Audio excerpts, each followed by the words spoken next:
Buenos días a la audiencia del Espectador, que a estas horas se conecta a esta transmisión en vivo. Vamos a escuchar la transmisión de la audiencia, de la primera audiencia por la demanda que Nicaragua interpuso contra Colombia en 2003 en la Corte Internacional de Justicia. Esta corte, pues también llamada Corte de la Haya, porque allí tiene su sede en La Haya, en Países Bajos, es el órgano principal de justicia de Naciones Unidas. Está conformada por 15 magistrados se dedican a resolver disputas entre países como la que Nicaragua plantea contra Colombia, que en esta ocasión no está relacionada, como estuvo en el pasado, ni sobre tierra ni sobre el mar, sino sobre los derechos que Nicaragua tiene sobre la zona económica marítima que le otorgó la Corte Internacional de Justicia en 2012. Vamos a quedarnos con las imágenes de la audiencia que está próxima a comenzar.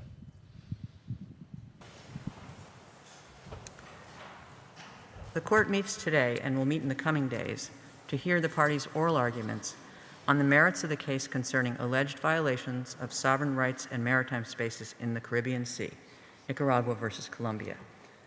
Today, the court will hear the first round of oral argument of Nicaragua.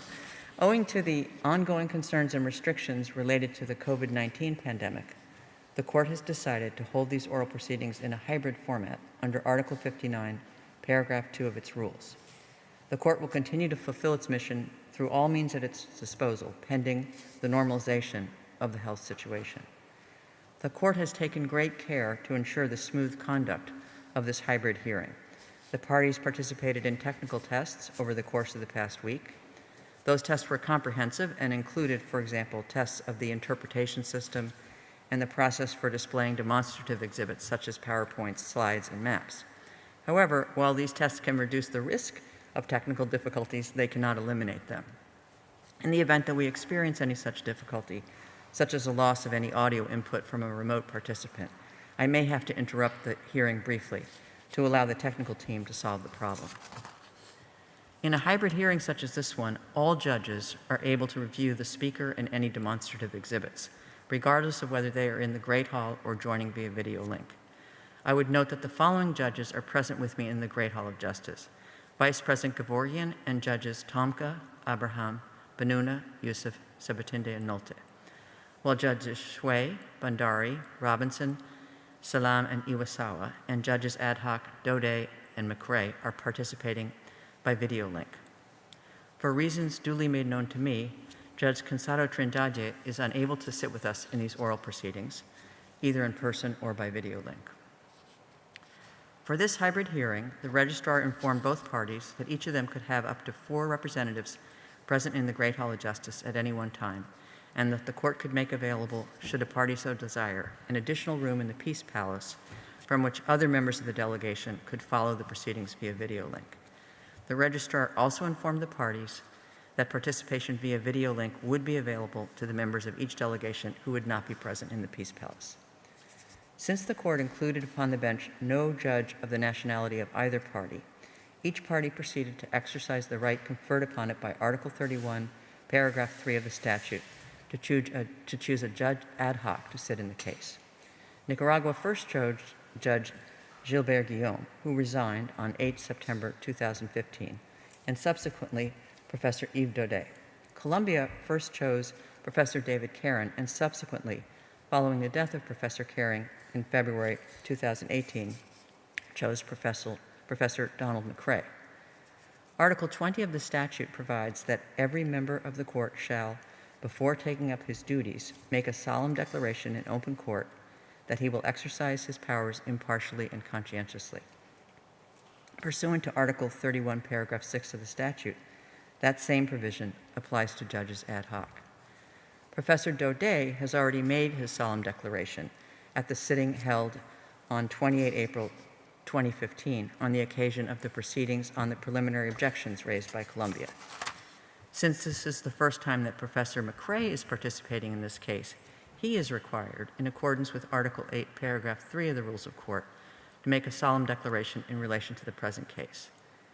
Before inviting Professor McRae to make his solemn declaration, I shall first, in accordance with custom, say a few words about his career and qualifications. Professor McRae of Canadian and New Zealand nationalities, is Professor Emeritus and former Dean of Common Law at the Faculty of Law at the University of Ottawa. He has extensive experience as counsel in the context of international fisheries and boundaries arbitrations, and he has also appeared before this court as counsel in request for interpretation of the judgment of 15 June 1962 in the case concerning the Temple of Preah Vihear, Cambodia versus Thailand. In the framework of the World Trade Organization, he has appeared as counsel before that organization's dispute settlement panels and appellate body, and has also served as a member of several WTO panels. In addition, he has been a member and chair of various investment tribunals, including cases brought under the Convention on the Settlement of Investment Disputes between states and nationals of other states, and Chapter 11 of the North American Free Trade Agreement. He currently chairs an arbitral tribunal convened pursuant to Annex 7 of the United Nations Convention on the Law of the Sea. Professor McRae is the former editor-in-chief of the Canadian Yearbook of International Law and has published widely on international law, including on law of the sea and international trade law. He is a member of the Institut de Droit International, a member of the Royal Society of Canada, a companion of the Order of Canada, and an officer of the New Zealand Order of Merit. He was a member of the International Law Commission from En este momento, la presidenta de la audiencia está presentando quiénes son los jueces que van a decidir sobre las demandas de Nicaragua contra Colombia. En estos procesos, pues está prohibido que haya jueces de nacionalidad de alguno de los países involucrados. Entonces, entre estos 15 jueces no hay miembros, pues no hay nacionales ni de Nicaragua ni de Colombia. Y a su vez, las partes pueden escoger a alguno de los jueces que va a decidir. Entonces, Nicaragua hizo su elección, Colombia hizo la suya. Y ahorita estaban jurando al último juez pues que faltaba por tomar este juramento. In the case concerning alleged violations of the sovereign rights and maritime spaces in the Caribbean Sea, Nicaragua versus Colombia. I shall now briefly recall the principal procedural steps in this case.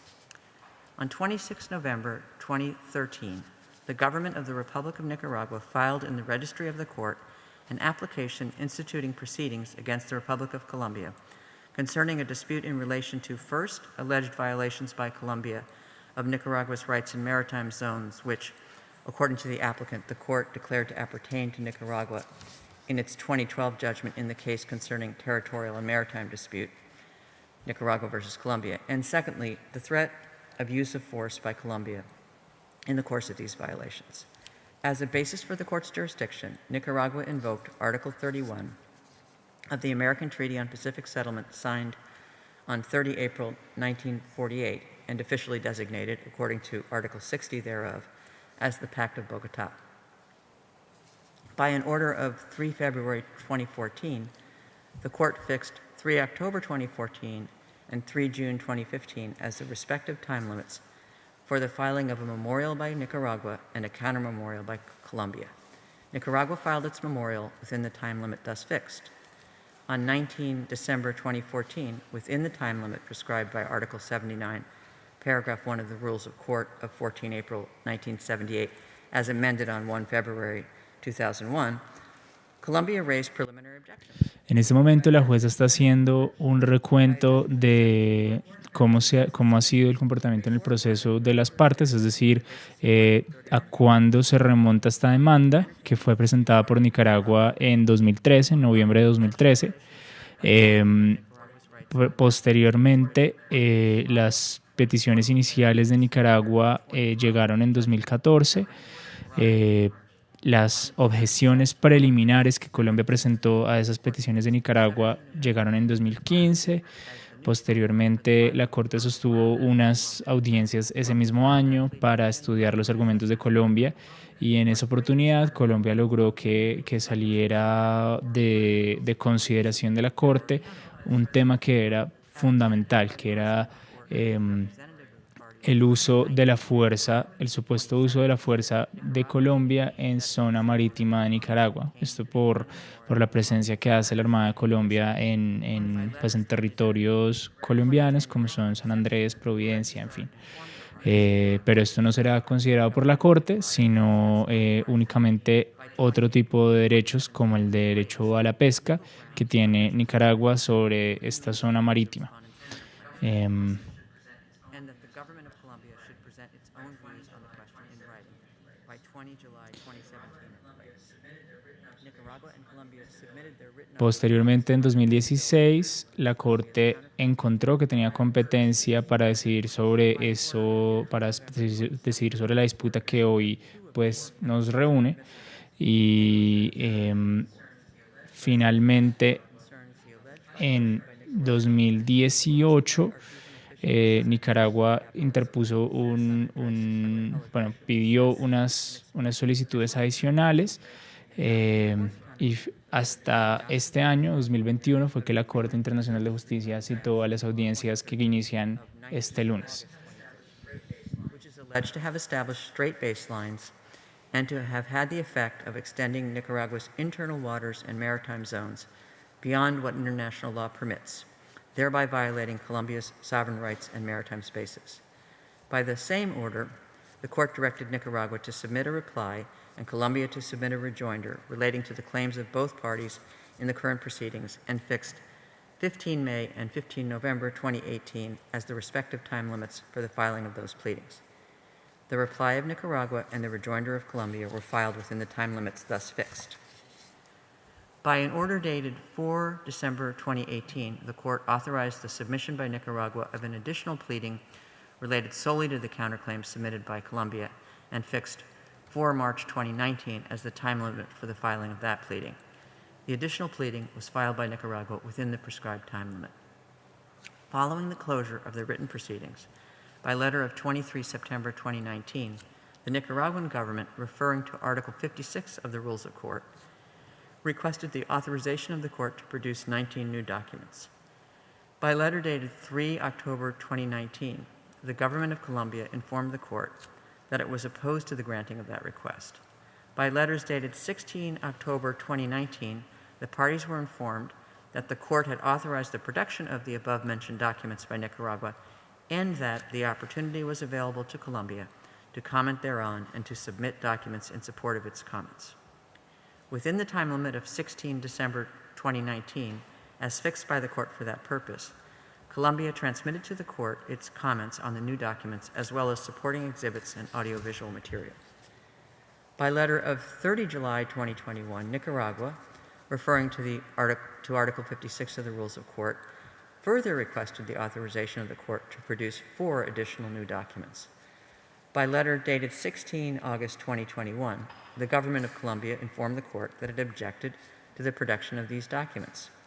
By letters dated 1 September 2021, the parties were informed that the court had authorized the production of 2 of these new documents, and that the opportunity was available to Colombia to comment thereon and to submit documents in support of its comments. Within the time limit of 9 September 2021, as fixed by the court for that purpose, Colombia transmitted to the court its comments on the 2 new documents as well as supporting exhibits. Pursuant to Article 53, Paragraph 2 of its rules, the court decided, after consulting the parties, that copies of the written pleadings and documents annexed would be made accessible to the public, with the exception of certain annexes to and figures included in Colombia's written pleadings.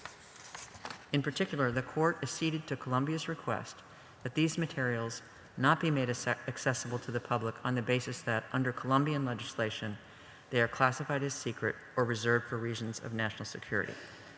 While the parties may, during this hearing, refer to the titles of these confidential documents as they appear in the list of annexes, they may not read out quotations from them, nor display slides showing all or part of them. With the exception of the above-mentioned materials, and in accordance with the court's practice, all pleadings and documents annexed will be placed on the court's website in due course. I would now like to welcome the delegations of the parties. I note here the presence in the Great Hall of Justice of the agent of Nicaragua and the agent of Colombia, each accompanied by members of their respective states' delegation. I further note that other members of the delegations of the applicant and the respondent will be participating in the hearings by video link.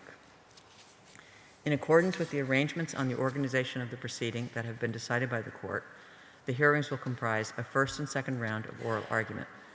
The first round will begin with Nicaragua's presentation today of its arguments on its own claims from 3 p.m. to Buenos días a la audiencia del espectador que se conecta a esta hora, a esta transmisión de la audiencia de Nicaragua-Colombia en la Corte Internacional de Justicia, en La Haya. La señal desde el Palacio de la Paz en esta ciudad de Países Bajos, pues inicia con esta presentación que hace la presidenta de la audiencia sobre los hechos y la cronología de todo el proceso. Esta audiencia en particular está enmarcada en el caso que se llama Presuntas violaciones de derechos soberanos y espacios marítimos en el Mar Caribe, presentada por Nicaragua contra Colombia. Este no es un proceso de delimitación marítima ni territorial, es decir, aquí no estamos discutiendo las fronteras en el mar o qué territorios o qué islas le pertenecen a Nicaragua. Eso quedó totalmente zanjado en 2012, sino que en esta ocasión una demanda de noviembre de 2013 que presentó Nicaragua busca que Colombia pues básicamente cumpla el fallo de 2012 de la Corte Internacional de Justicia, en el que alrededor de 70.000 kilómetros cuadrados que eran de Colombia pasaron a ser asignados como una zona económica exclusiva de Nicaragua.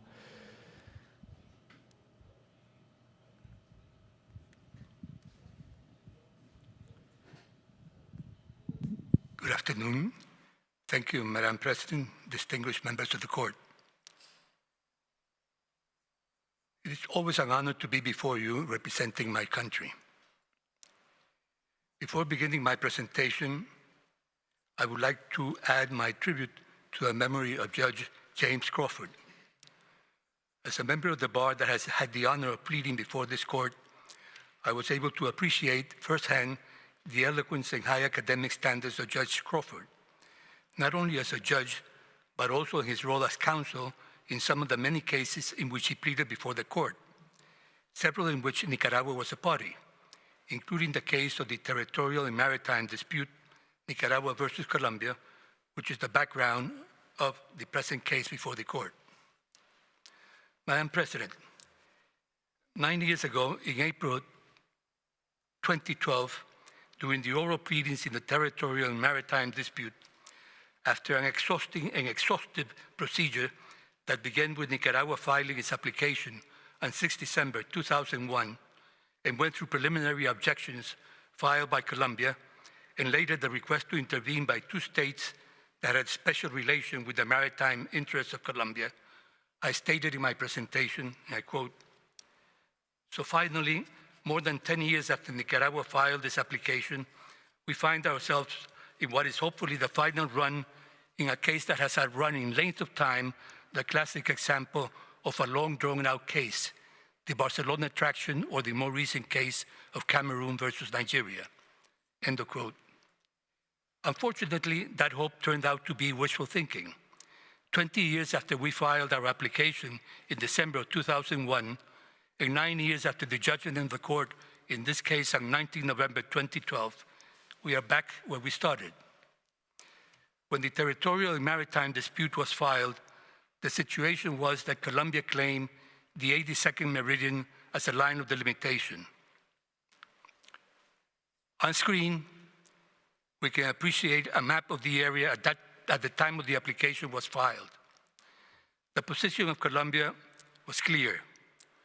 All areas east of the meridian, including the land, islands, and keys, water, and continental shelf, were claimed by Colombia.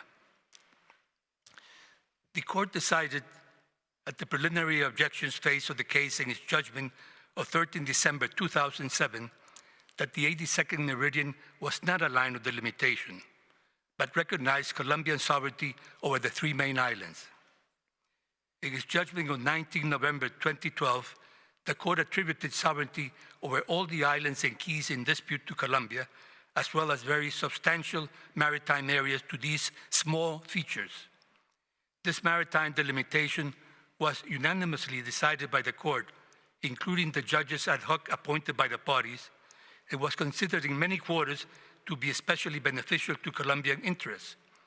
The United Nations news headline read, and I quote, UN court rules Colombia has sovereignty over islands claimed by Nicaragua, end of quote.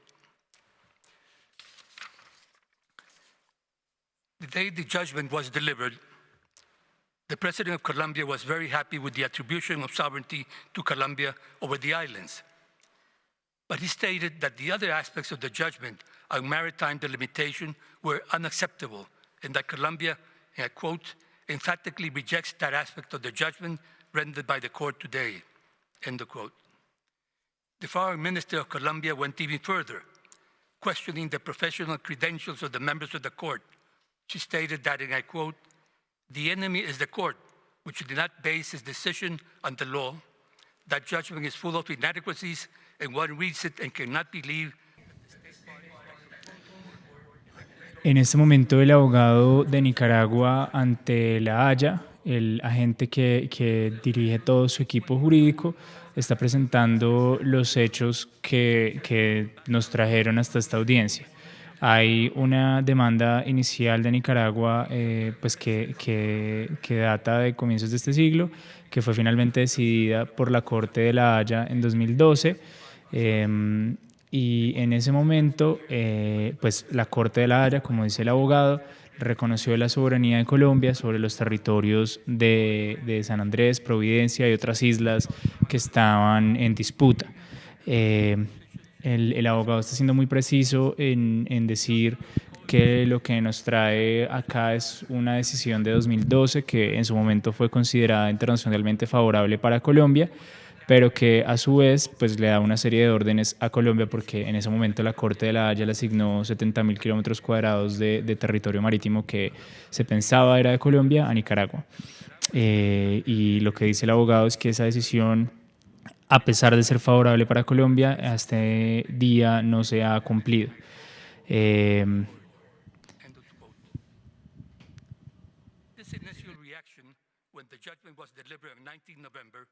Was followed by the denunciation of the Pact of Bogotá on 27 November 2012, on which occasion President Santos stated that, and I quote, the borders between nations cannot be in the hands of a court of law.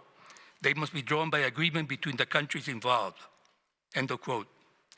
On 18 September 2013, President Santos reiterated that the judgment of the court was not applicable, that the only way to affect Colombian territorial rights was by means of a treaty that had to be approved in accordance with the internal laws of Colombia. On 2 May 2014, the Constitutional Court of Colombia determined that the judgment could only be implemented by means of a treaty approved by Congress and ratified by the President. Madam President, this is a disingenuous decision of the Constitutional Court.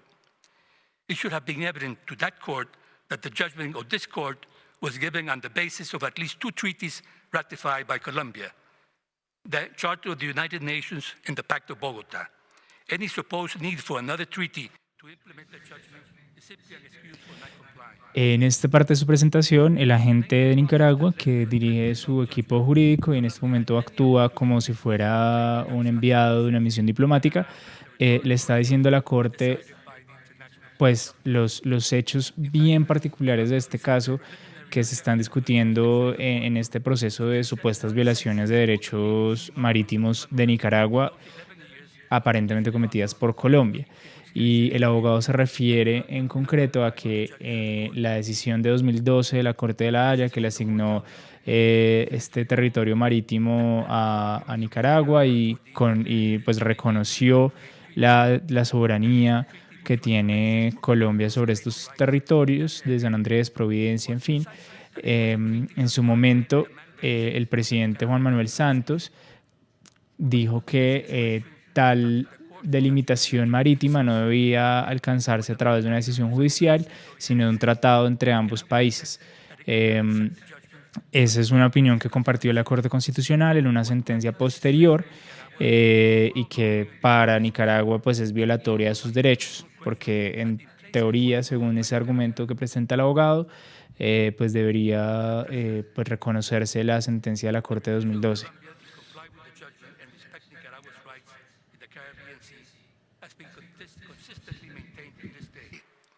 It is one of open challenge to the authority of the court.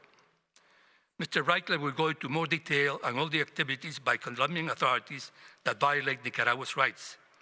At this point, I will only briefly mention some very recent examples of Colombia's determination to continue ignoring and violating Nicaragua's rights.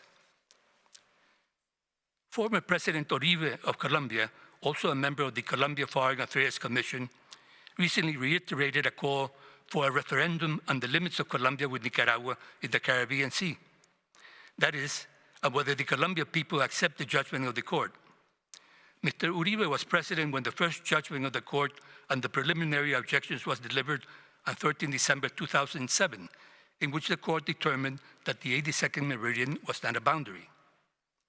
Present-day Duque himself had first proposed a referendum several years before being elected during his campaign for the presidency on 14 February 2018, calling for, and I quote, a great popular consultation so that Colombians may reaffirm the position of the country of not being willing of ceding 1 millimeter beyond the 82nd meridian in the conflict of limits with Nicaragua, end of quote.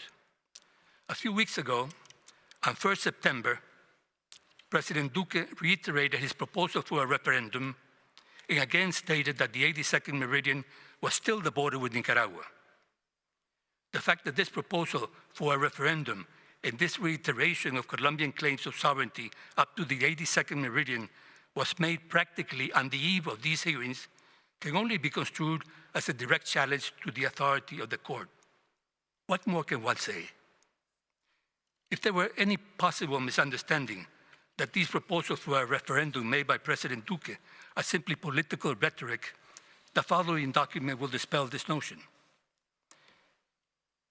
The Colombian Ocean Commission, presided by Vice President and Foreign Minister of Colombia, Mrs. Marta Ramirez de Rincon, published a document in July of this year titled Colombian Maritime Interests. The document states, and I quote, Colombia has a territory of approximately 2,070,000 square kilometers, of which 44.85% corresponds to maritime territory, approximately 589,000 square kilometers in the Caribbean, end of quote. The document contains a graphic which is before you now. Out of 100% of the territory of Colombia, 55% is the mainland, and 28.46% is the Caribbean. You will note several points that result from this document released under the authority of the Vice President of Colombia. First, that the boundary with Nicaragua not only continues to be drawn down the 82nd meridian, a question that had already been decided by the court in its judgment of 2007 in the preliminary objections of the case. Second, that the northern boundary of the Colombian maritime territory is not the boundary fixed by the court in the judgment in the case of Nicaragua versus Honduras, but according to Colombia, still is the boundary in a treaty between Colombia and Honduras of 1986. Third, that the southern boundary of the Colombian maritime territory with Costa Rica is drawn in accordance with the Treaty of 1977 between Colombia and Costa Rica, and completely ignores the judgment of the court in which it determined the boundary between Nicaragua and Costa Rica in the Caribbean. Madam President, shortly after assuming military command of the area of San Andres and Providencia, Rear Admiral Hernando Matos Daher gave an interview to a local media published on 3rd January of this year, in which he reaffirmed that the Navy would watch over the Seaflower Biosphere Reserve. He stated, and I quote, "For us, the Biosphere Reserve continues to be indivisible, no matter if there is a judgment that fixes its limits." He further indicated, I continue quoting, "We maintain our presence in the area and punish those actions that threaten the protection of this natural reserve, as for example, the case of the substantial seizure of parrotfish that was recently undertaken," end of quote. This biosphere reserve was created by Colombia in the year 2000, when Nicaragua had announced it would be bringing the case to the court. The biosphere reserve encompasses all the area that was in dispute with Nicaragua and that was settled by the judgment of the court in 2012. The assertion by the military commander of the area that Colombia will continue patrolling the area and controlling the environment, including fisheries, is simply stating that the judgment of the court will not be recognized, nor the maritime areas of Nicaragua be respected.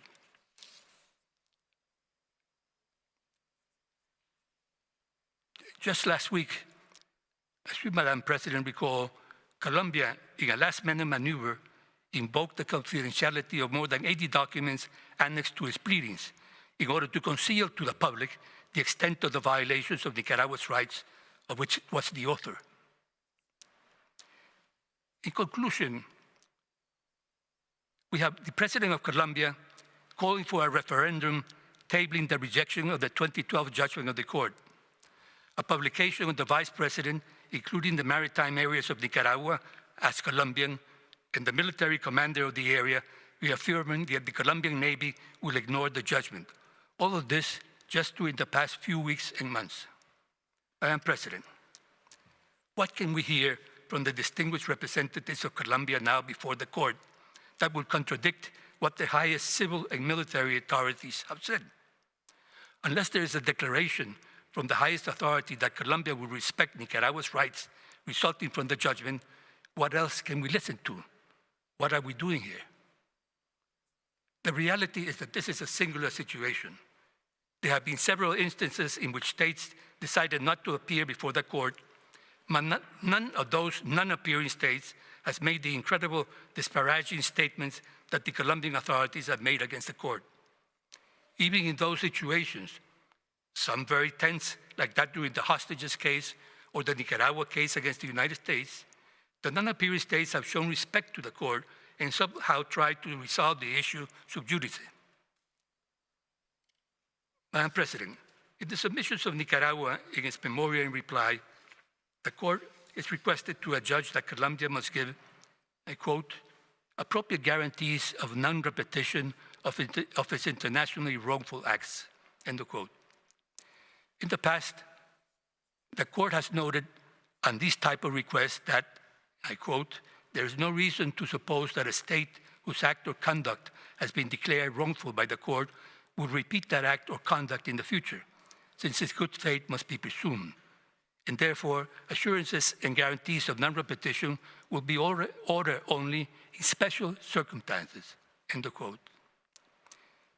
Madam President, the present circumstances are certainly special, since the highest authorities of Colombia have repeatedly stated, even on the eve of these hearings, that they will not comply with the judgment of the court. The question then would be to determine what an appropriate guarantee would be. We wait to hear how Colombia thinks it can be relied upon to comply with the court's judgment. Nicaragua, for its part, has reached the conclusion that any guarantee must also involve the continued cognizance of the court on the question of compliance. For this reason, Nicaragua will include in its final submissions a request that the court should remain available until it is evident that Colombia has complied with the judgment of the court and is respecting the rights of Nicaragua. Madam President, members of the court, to conclude my pleading, the list of speakers who will follow me today is in this order. Professor Pelé will give a general presentation of the case before you. Mr. Reichler will discuss the facts regarding Colombia's violation of Nicaragua's rights, and Professor Lowe will explain why Colombia's integral contiguous zone is inconsistent with international law. Para terminar su intervención sobre los hechos por los que Nicaragua cree que Colombia ha violado sus derechos sobre esta zona marítima que la Corte le otorgó en 2012, el abogado de Nicaragua citó 4 hechos en concreto. El primero, un llamado del expresidente Álvaro Uribe a hacer un referendo para definir los límites marítimos entre Colombia y Nicaragua. Otro llamado del presidente Iván Duque, tanto en campaña en febrero de 2018 como recientemente el 1 de septiembre, en la necesidad de hacer una consulta popular, un referendo, de alguna forma en que de democracia directa, en el que la gente pudiera decidir cómo definir los límites entre Colombia y Nicaragua, lo que para el abogado de Nicaragua es dijo, a direct challenge to the authority of the court, es decir, un reto directo a la autoridad de la Corte, y se refirió a un par de hechos más. Declaraciones del contraalmirante Hernando Matos Dagger de la Armada colombiana, quien es el comandante de la Armada en el archipiélago de San Andrés y Providencia. Y cuando llegó al cargo dijo en radio que Colombia continuaría patrullando la reserva de biosfera Seaflower. Esta es una de las cuestiones más polémicas de este caso, porque la demanda que Nicaragua interpuso en 2013 pretendía que se revisara el uso de la fuerza de Colombia en la zona marítima de Nicaragua. Finalmente esto no va a ser revisado, pero pues Nicaragua lo vuelve a traer a colación, porque para ellos la presencia de la Armada colombiana en la reserva de Seaflower pues es una violación de sus derechos. Esta reserva fue declarada como tal en 2000 y pues una de las entidades encargadas de su vigilancia es la Comisión Colombiana del Océano, y a esta entidad precisamente se refiere otro de los hechos que narra la defensa de Nicaragua, y es que mapas del territorio colombiano hechos por la Comisión Colombiana del Océano y pues difundidos por la vicepresidencia muestran que la frontera de Nicaragua con Colombia es el Tratado Bárcenas-Guerra, que fue, pues, digamos que es el tratado sobre el que Nicaragua demandó a Colombia, y precisamente dice la defensa de Nicaragua, esta ya no es más la frontera entre ambos países, pues porque en 2012 esto cambió. Entonces son esos cuatro hechos: un llamado a referendo del expresidente Uribe, un llamado a referendo del presidente Duque, las declaraciones del contraalmirante Hernando Matos Dagger y mapas de la vicepresidencia de la República, de la Comisión Colombiana del Océano, difundidos por la vicepresidencia de la República. Ahora comenzaron a hablar los abogados de Nicaragua, que van a presentar pues sus argumentos en 4 puntos. En esta primera jornada, es decir, todo este lunes 20 de septiembre, la Corte de la Haya estará escuchando los argumentos de Nicaragua, y posteriormente, a partir del miércoles, podrá intervenir Colombia respondiendo primero a estos argumentos y luego pues presentando sus contraargumentos, porque Colombia contrademandó también a Nicaragua. Una de las cosas que pide Nicaragua en las pretensiones de su demanda es que Colombia, a su vez, cualquiera que sea la decisión, dice el abogado, brinde garantías apropiadas de no repetición, porque pues esta controversia, esta demanda nace precisamente, dice el abogado, porque Colombia no ha cumplido con el fallo de la Corte de 2012, y se pregunta a la gente de Nicaragua cómo puede confiar la Corte o cómo puede darle órdenes la Corte a un país que no ha cumplido una decisión así. Entonces, los dejamos con las imágenes de los abogados de Nicaragua presentando sus primeros argumentos. Attitude does more than simply raise grave difficulties of principle. It also has very specific negative repercussions on Nicaragua as it seeks to exercise its rights, appertaining to it in the maritime zones where your ruling has said they appertain to it. Colombia is continuing to violate them. It is continuing to consider these zones as appertaining to it. It still sends its navy to intimidate Nicaraguan fishing vessels.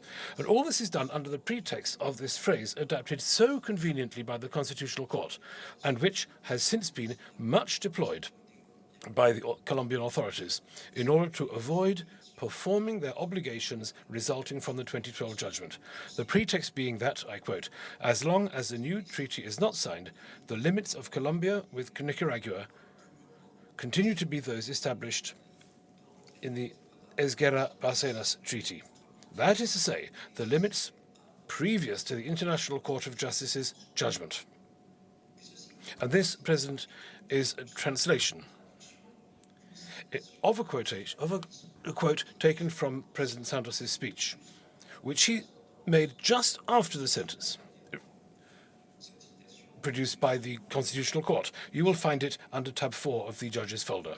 And as our agent has already emphasized, nothing has changed. I'll skip some manifest episodes, but on the 10th of November 2019, the Colombian Vice President, Marta Lucía Ramírez, was criticized after a video was published in which she stated that the San Andres Sea was already lost because of the 2012 judgment. And without even mentioning the possibility of drawing up a treaty, she insisted that, I quote, "I have never said that the government would comply to this ruling, nor that it should comply with it," end of quote. Although Nicaragua has said, through its president, that it has no objection to drawing up a treaty implementing the 2012 judgment, nothing seems to have been done towards actually coming into compliance with the court's stipulations. And the attacks on Nicaragua's exclusive rights in its EEZ are continuing. Thus, it was recently confirmed that the National Colombian Navy is continuing with permanent patrols along the 82nd meridian. And even this year,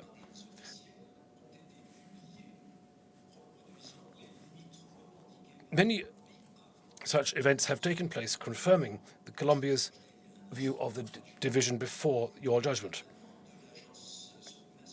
And the fact that a statement by a map produced by Colombia's national hydrocarbon industry. Now, recently, in a speech of the 1st of September last, which our agent has also mentioned, President Duque repeated that the maritime frontier between Colombia and Nicaragua is the 82nd meridian, and that he would not rule out a referendum to confirm it. President, it may perhaps not be odious to remind you of one thing.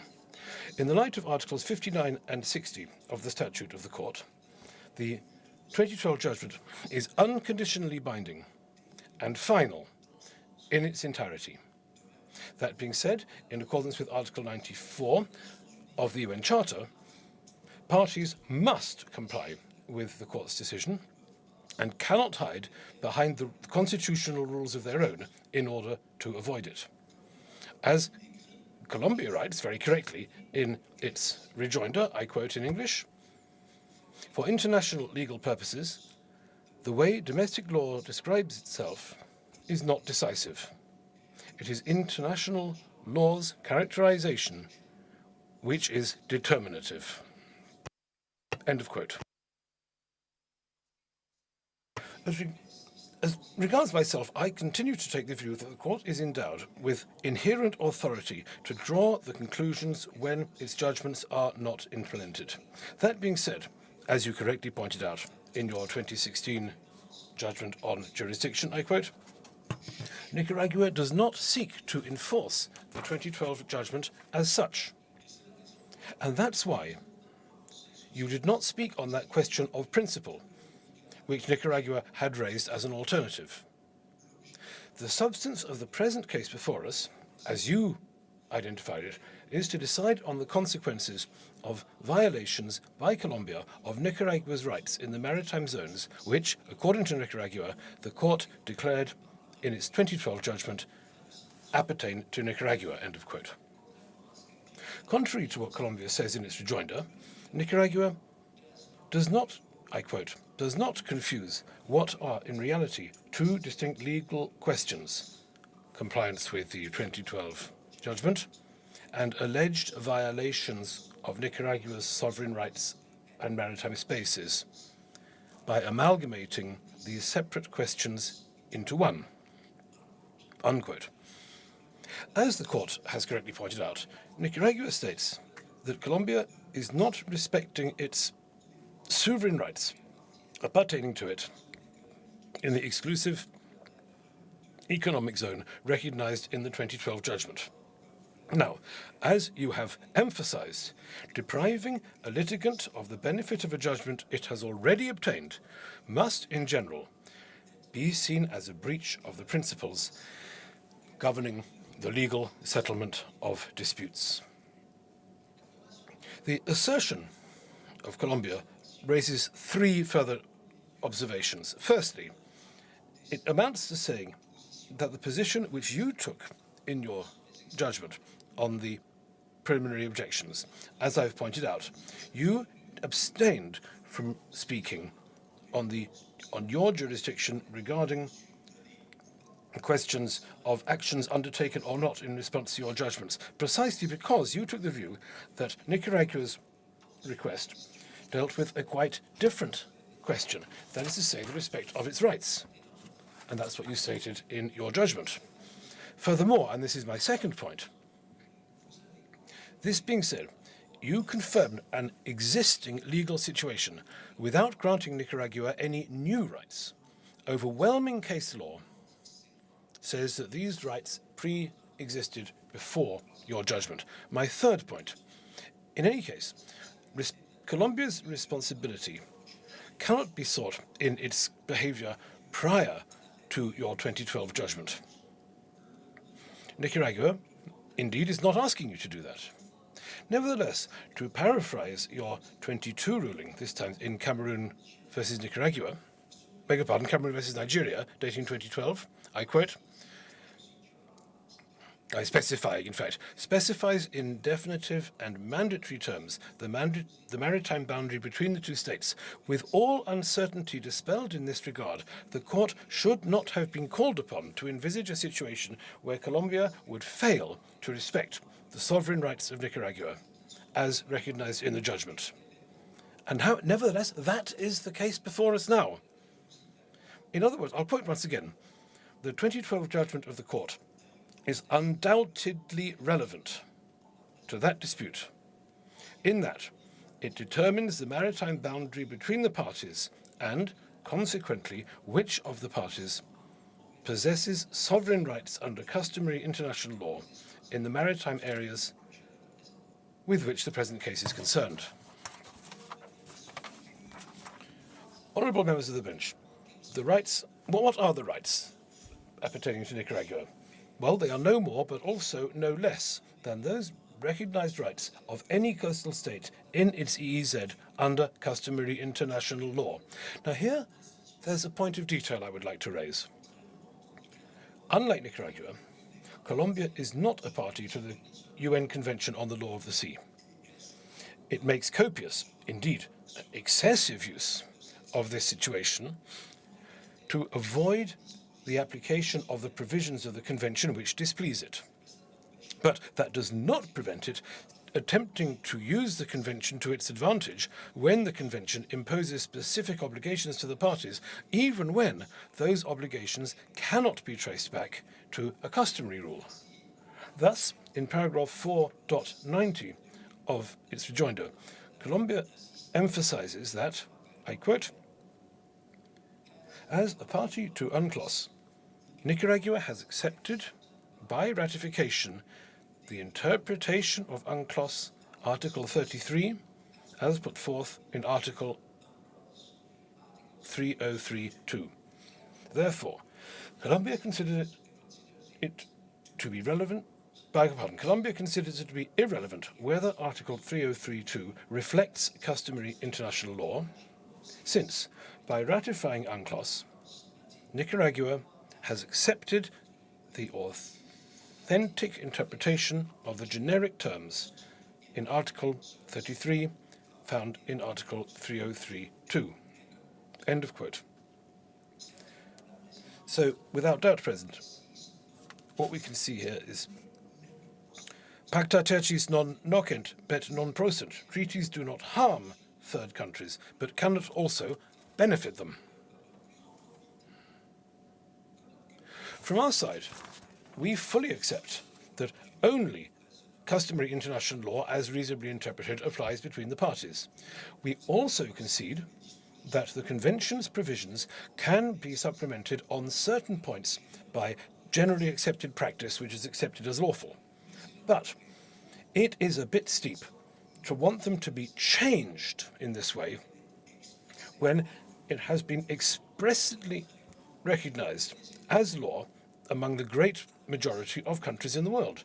Conversely, it is reasonable to take the view that this very widespread acceptance has, after 40 years, created a presumption, not an absolute one, but a firm one, that they have become customary, except where there are sustained, specific and public objections to them. Other members of my team will go further into this point regarding a number of rules which Colombia interprets in an unconscionable way, either too broadly or too narrowly, depending on what it is trying to prove. For my part, I will simply stick to a general remark on a recurring theme in the rejoinder, which seems to me to be of some importance: the question of non-coastal states, third states I'll call them, in the EEZ. Throughout its rejoinder, Colombia contradicts itself in a way that I can compress into two opposing statements. For third countries, everything is permitted unless it has been forbidden. But for a coastal state, everything which has been expressly allowed must be interpreted restrictively.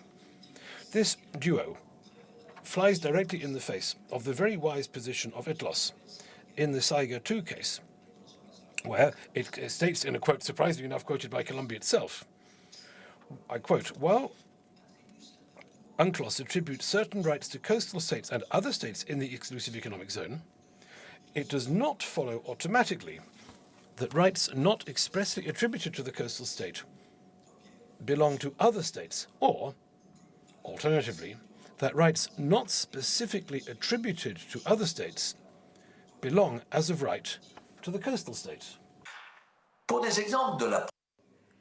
Here are a few examples of the first assertion: all that is not forbidden is not permitted, which in all events I consider globally untrue. 1. As of paragraph 1.12 of its rejoinder, Colombia asserts that, and I quote, "it does not need to prove that its conduct is expressly authorized under international law." And indeed, it makes no attempt whatever to do so.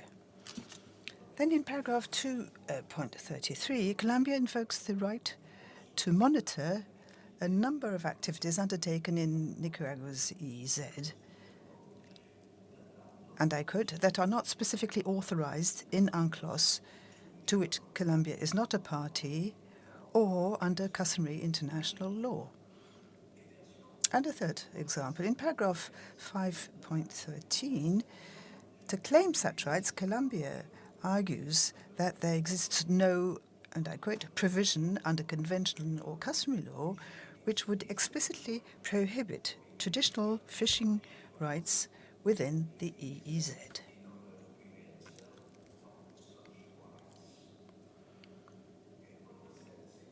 In light of this belief, the defendant lays claim more generally to a large number of rights which it may allegedly exercise in Nicaragua's EEZ, whereas some of them may not even be exercised on the high seas.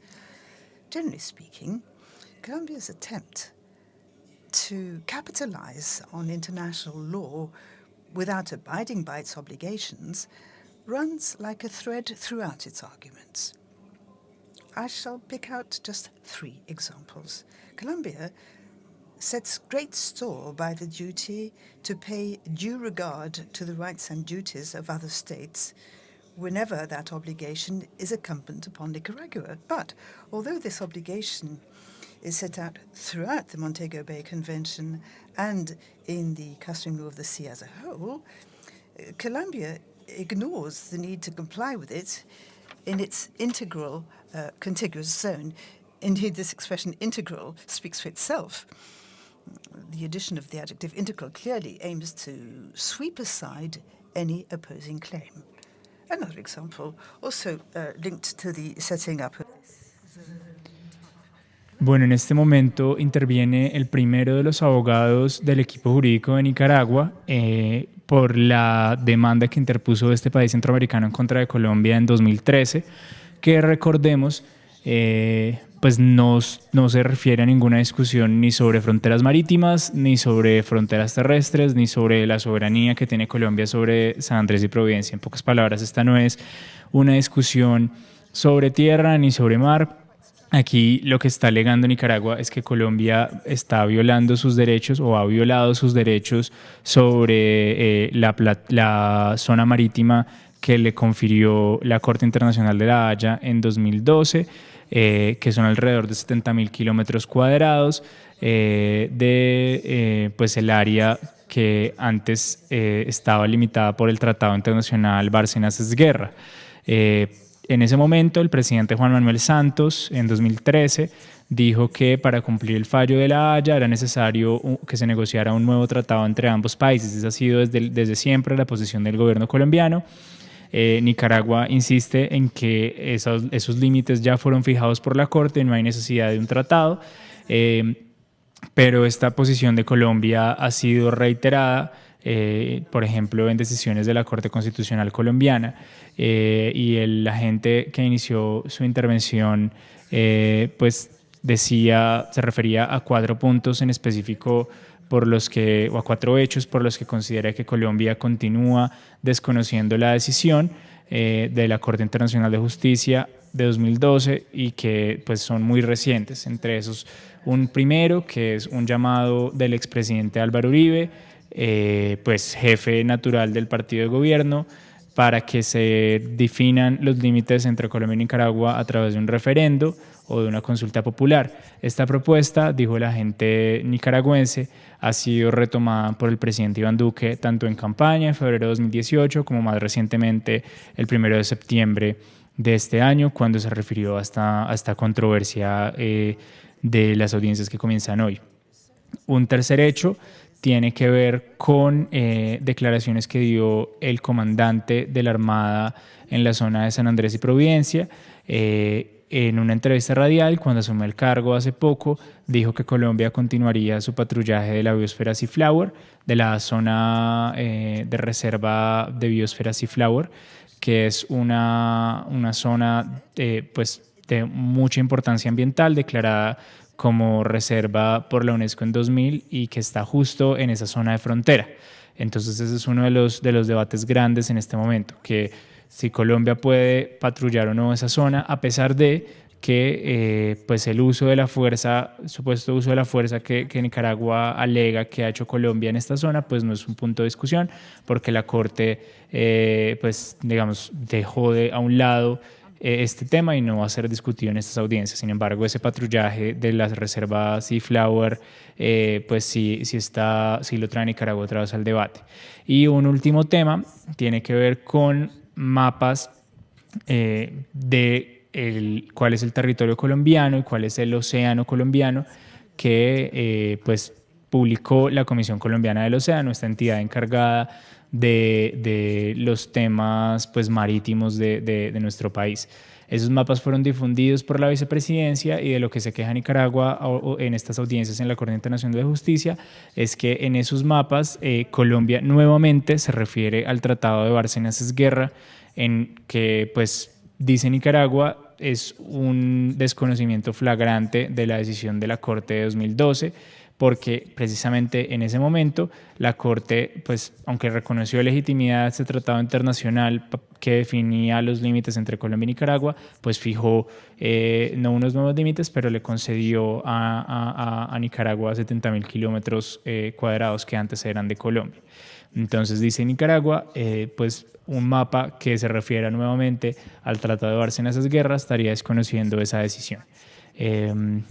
Nuevamente los dejamos con las imágenes de los abogados de Nicaragua. To Nicaragua's rights in its EEZ goes beyond environmental protection. It also extends to fishing. And in this respect, Colombia produces what it appears to believe is its trump card throughout the Instant Kate, the rights of the Raizales. Here again, Article 56 is quite unambiguous, and I quote, "In the exclusive economic zone, the coastal state has sovereign rights for the purpose of exploring and exploiting, conserving and managing the natural resources, whether living or non-living, of the waters superadjacent to the seabed and of the seabed and its subsoil." But this doesn't stop Colombia in its fervor from claiming that it is the champion of fishing rights for the Raizales because, and I quote, the ecosystems of the southwestern Caribbean Sea are inextricably linked to the livelihood, survival, and basic human needs of vulnerable communities, such as the Raizales. And it invokes, rather surprisingly, taking the moral high ground, and I quote, the right of the Raizales to live in a healthy and sustainable environment, and its own duty, and I quote again, to ensure that the subsistence and traditional fishing activities of the Raizales are not undermined, and that this duty extends to the entire living space of such communities. End of quote. Colombia claims it should exercise its control over potential environmental damage and shall oppose what it calls predatory fishing by Nicaraguan vessels that are especially threatening to the Raizales in its integral contiguous zone and more broadly in Nicaragua's EEZ. It states that while seeming to recognize the exclusive nature of Nicaragua's sovereign rights in its EEZ, and in fact, exclusivity is the hallmark of all that is sovereign, and the adjective exclusive to qualify the economic zone leaves no room whatever for doubt. The issue of the facts of these historic rights will be discussed during the hearings on Colombia's counterclaims.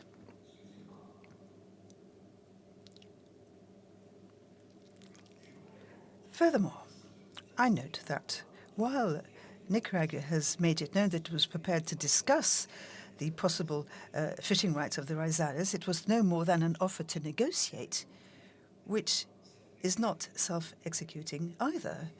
President Ortega, and I quote, announced that it was agreed to open communication channels, I repeat, to ensure the Raizal people their fishing rights. He did not recognize the Raizales' traditional fishing rights. He simply offered to negotiate to ensure certain rights to the Raizales. And that is indeed how President Santos understood it. He said, that I quote, these communication channels are a significant complement. It is worth pointing out, too, that Colombia never invoked the alleged historic rights of the Raizales in its own pleadings in the territorial maritime dispute case. But there's more to come. The protection of the Raizales' alleged rights, which Colombia appears to be so anxious about, is used by Colombia not only to lay claim without the slightest legal foundation to its duty to protect the environment and fishing rights in Nicaragua's EEZ, but also to justify its claim to an excessively large integral contiguous zone in order, in fact, to expand Colombian industrial fishing activities, as indeed Professor Loa will demonstrate later on today. Ladies and gentlemen of the court, Colombia uses another tactic as well to shirk its responsibilities. It attempts to limit the scope of your review, first by interpreting erroneously and excessively the consequences of its denunciation of the Pact of Bogotá, second, by analyzing equally misleadingly, but in this case in an abusively restrictive manner, the conditions pertaining to the exercise of your jurisdiction. Having declared that Colombia's enemy is the court, no more, no less, the Foreign Affairs Minister of Colombia denounced the Pact of Bogotá in a letter sent to the Secretary General of the OAS on the 27th of November 2012. The consequences of this denunciation need to be assessed in light of the wording of the Pact, of course, in accordance with the provisions of Article 56. which you can find in tab 5 of the judge's folder, the Colombian denunciation, came into effect on the 27th of November 2013. Thus, Colombia aims to stop the court from entertaining any act occurring after that date. But its position actually relies on some confusion. This article provides that the court shall not make a determination on acts occurring after the renunciation of pact, which if they're involved in a new dispute, distinct from the dispute before the court and for which it has upheld its jurisdiction. But Article 56 does not prevent the court from determining the lawfulness or unlawfulness of later acts, which simply confirm that Colombia does not have the slightest intention in recognizing Nicaragua's sovereign rights and jurisdiction in the easy portion to it in your 2012 judgment. This is all the more true in the case of wrongful acts, which can be taken as composite and continuous. Because Colombia has failed to recognize the limits of the consequences of its denunciation of the pact, Colombia, in its counter-memorial, has entirely ignored the events which took place after this fateful date and which it has relegated to some annex to its rejoinder. The two cases cited by Colombia with a view to keeping these developments out of the conversation, the case concerning certain assets and the case concerning jurisdictional immunities of states, are without relevance in the instant case. The issue was whether acts that occurred before the court's jurisdiction was recognized, could fall within its jurisdiction. In our case, what is at issue, in fact, is the relevance of subsequent acts in order to assess the validity of conducts with regard to which the court has already recognized its jurisdiction. Besides, Colombia itself relies heavily on events which occurred after your court was seized to establish the validity of its claims. En este momento, el abogado de Nicaragua ante la Haya se refiere a un punto que va a ser muy discutido en este proceso. Recordemos que en 2012, después de la decisión de la Corte Internacional de Justicia que le otorgó una parte de la zona económica exclusiva de Colombia, es decir, una parte de las aguas marítimas de Colombia a Nicaragua, Colombia denunció el Pacto de Bogotá, es decir, renunció a la jurisdicción de la Corte. En ese sentido, Colombia ha insistido en decir que la Corte Internacional de Justicia no tiene competencia para conocer de casos ocurridos, de hechos ocurridos después del 27 de noviembre de 2012. Sin embargo, esta intervención del abogado de Nicaragua le dice a la Corte, pues le presenta un argumento totalmente contrario y le dice que, refiriéndose a los estatutos de la Corte y normas internacionales de las que pues Colombia haría parte, que la Corte en teoría sí podría conocer de hechos ocurridos después de que Colombia denunció el Pacto de Bogotá, después de que Colombia renunció a la jurisdicción de la Corte, por un argumento muy particular, y es que según el abogado, la Corte sí tiene jurisdicción y sí tiene autoridad sobre hechos que se refieran a las demandas que Nicaragua presentó antes de que Colombia renunciara al Pacto de Bogotá. Entonces, estas demandas de Nicaragua, pues en teoría llegaron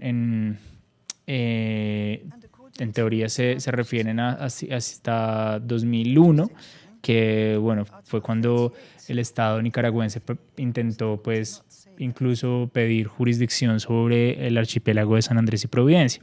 Colombia ha dicho ante este argumento que la Corte Internacional de Justicia no tiene una jurisdicción continuada, es decir, no puede, pues después del fallo de 2012, continuar revisando esta disputa. Sin embargo, el abogado de Nicaragua presenta este argumento en el que dice que en efecto sí podría y reconoce que la mayoría de los hechos de su demanda se refieren, o bueno, todos los hechos de su demanda se refieren a elementos y cosas que ocurrieron después del fallo del 2012. Entonces, básicamente, así como ha dicho Colombia, esta demanda se refiere prácticamente al cumplimiento que ha tenido el Estado colombiano del fallo de 2012, pero Colombia ha sido insistente en decir que la Corte no tendría jurisdicción para conocer esto. Entonces, este va a ser un punto muy discutido a lo largo del proceso y Nicaragua ya empieza a sacar sus cartas al respecto.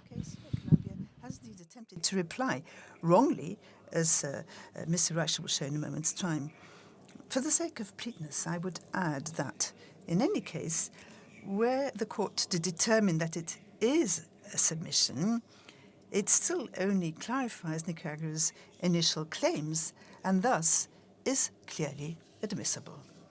Madam President, Colombia has insidiously returned to issues pertaining to the application's actual admissibility, and Colombia claims that the court cannot make a pronouncement on the compliance with the customary international law of the 1946 decree establishing an integral contiguous zone around the San Andres archipelago and numerous far-flung and uninhabited islets, because Nicaragua has allegedly not proved that its own rights in its EEZ have been breached.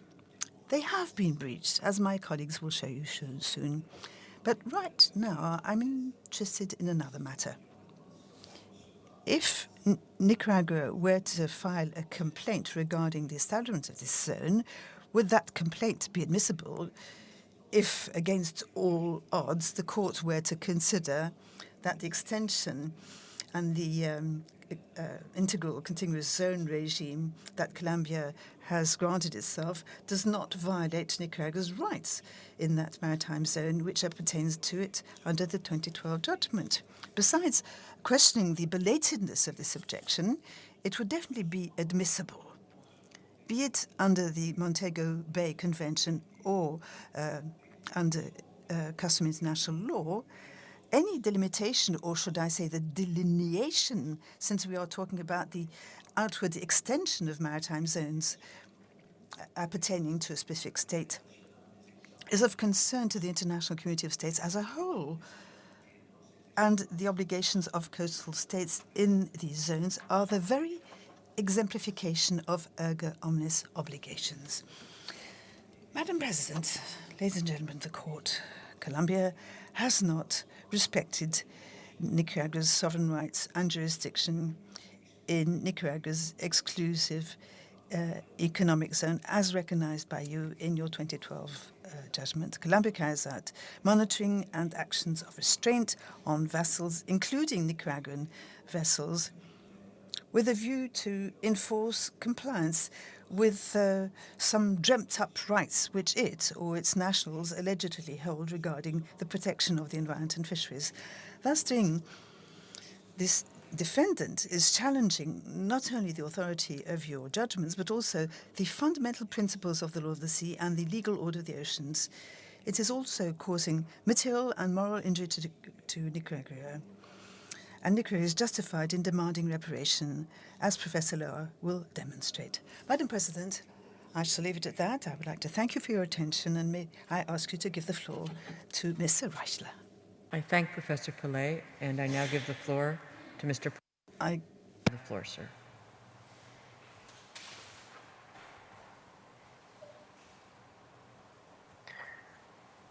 Madam President, members of the court, it is always an honor for me to appear before you, and it is a privilege. Bueno, y termina la intervención del primer abogado de Nicaragua en este proceso en el que demandó a Colombia ante la Corte Internacional de Justicia por una supuesta violación de sus derechos sobre la zona marítima que le otorgó la Corte Internacional de Justicia en 2012. Recordemos ese fallo tan conocido en el que la Haya declaró pues que alrededor de 70.000 kilómetros cuadrados que eran de Colombia pasaban a ser de Nicaragua. Y el abogado finaliza su intervención con una frase que será la piedra angular sobre la que Nicaragua construya sus argumentos muy seguramente, y es, le dice a la Corte, Colombia no ha respetado los derechos soberanos de Nicaragua sobre su zona económica exclusiva reconocida por ustedes, es decir, por la Corte de la Haya en 2012. Eh, y la intervención del primero de los abogados se centró en que básicamente la Corte sí tiene jurisdicción para conocer de este proceso, sí tiene jurisdicción sobre Colombia y sí tiene jurisdicción pues para decidir qué tanto o hasta qué punto Colombia ha violado los derechos soberanos que tiene Nicaragua sobre esta zona económica, sobre esta zona marítima que está ubicada, pues recordemos, en el Mar Caribe, en la zona de San Andrés y Providencia. Sin embargo, le recordamos a la audiencia que se conecta hasta ahora a la transmisión de la audiencia. En este proceso no se discute la soberanía que tiene Colombia sobre San Andrés y Providencia, no se discute ampliar la frontera de Nicaragua. Lo que está aquí sobre la mesa son supuestas violaciones de Colombia a los derechos soberanos de Nicaragua y el desconocimiento, dice Nicaragua, que ha tenido Colombia de la decisión de 2012. Entonces, pues el primer abogado se centró en esos hechos, en mencionar pues la reiterada intención de Colombia de patrullar esta zona de influencia de San Andrés y Providencia, eh, y a su vez pues continuar haciendo pues transacciones económicas en esta zona, que, dice el abogado, le ha generado perjuicios económicos y morales al pueblo de Nicaragua. Entonces comienza su intervención el segundo abogado de Nicaragua. Los dejamos con las imágenes. Inseparable parts of the same dispute. All of Colombia's wrongful actions, including those of its Navy, since Nicaragua's application was filed, relate back to Colombia's rejection of the 2012 judgment, its refusal to accept the boundary with Nicaragua established by the court, and its reassertion of a claim to the entire area east of the 82nd meridian, the same claim that Colombia advanced before the court and the court rejected. In fact, pursuant to this revived claim, the Colombian Navy, upon confronting Nicaraguan Coast Guard vessels in this area, warned them in recorded audio messages, some of which you will hear today, that the court's judgment was inapplicable, exactly as the President of Colombia first declared in November 2012, that all of the waters east of the 82nd meridian were Colombian, and that Nicaragua had no jurisdiction in these waters. The statements by Colombia's president denouncing the 2012 judgment, disavowing it, and rejecting the boundary fixed by the court are set out in Nicaragua's memorial. My purpose in reading some of them aloud today is not to rub salt in Colombia's self-inflicted wounds, nor is it to inflame passions by recalling remarks that are truly disturbing, not only for their impact on Nicaragua's own hard-won rights, but for their disregard of the rule of law and for the sanctity of the judgments issued by the world's supreme judicial authority. Rather, Nicaragua invokes these statements here for the sole reason that they constitute the origin of the dispute that is presently before the court, as well as the basis and the alleged justification for the actions subsequently carried out by Colombia, including by its Navy, in flagrant violation of Nicaragua's rights as determined by the 2012 judgment. As such, these statements explain and cannot be separated from the unlawful conduct to which they gave rise, and thus, like those actions, constitute part of a single, indivisible dispute. To be precise, Colombia did not reject or disavow the entire 2012 judgment. It was perfectly content to accept and applaud the court's ruling on sovereignty over disputed islands, which its president, Juan Manuel Santos, described as, quote, a final and unappealable judgment on this issue. Colombia's rejection of the judgment was selectively limited to the maritime boundary in the Caribbean Sea, which President Santos described as riddled with what he called, quote, omissions, errors, excesses, and inconsistencies that we cannot accept. The conclusion, in the president's own words, was,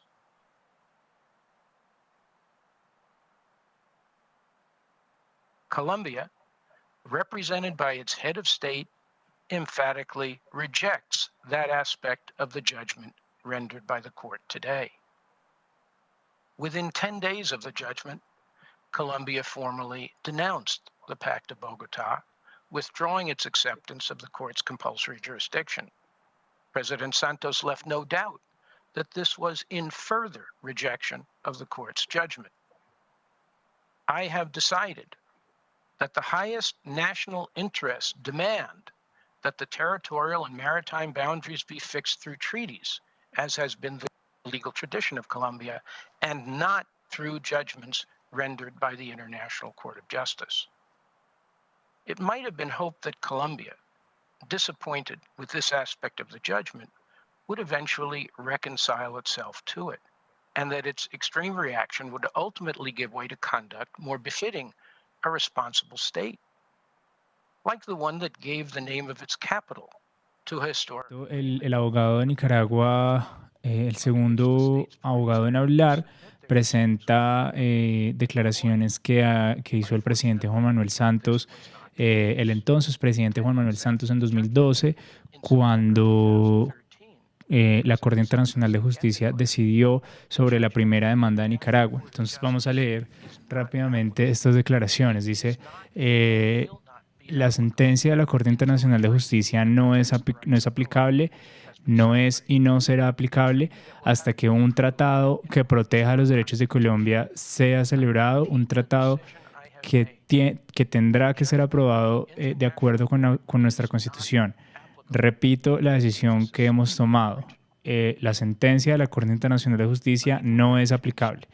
Entonces, el abogado reprocha que Colombia, después de esta decisión de 2012, en la que, pues, de nuevo se reitera la soberanía de Colombia sobre San Andrés y Providencia, pero se le asignan parte de la zona económica exclusiva de Colombia, es decir, parte de las aguas de Colombia, de la zona marítima, a Nicaragua. El presidente Juan Manuel Santos, 10 días después, salió a comunicarle al país que Colombia denunciaría el Pacto de Bogotá.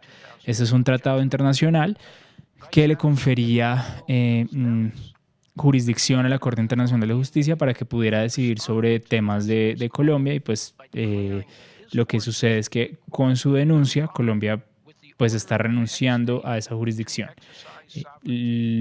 La razón por la que, a pesar de esa denuncia de 2012, Nicaragua pudo demandar a Colombia el año siguiente es que estas denuncias tienen efectos un año después.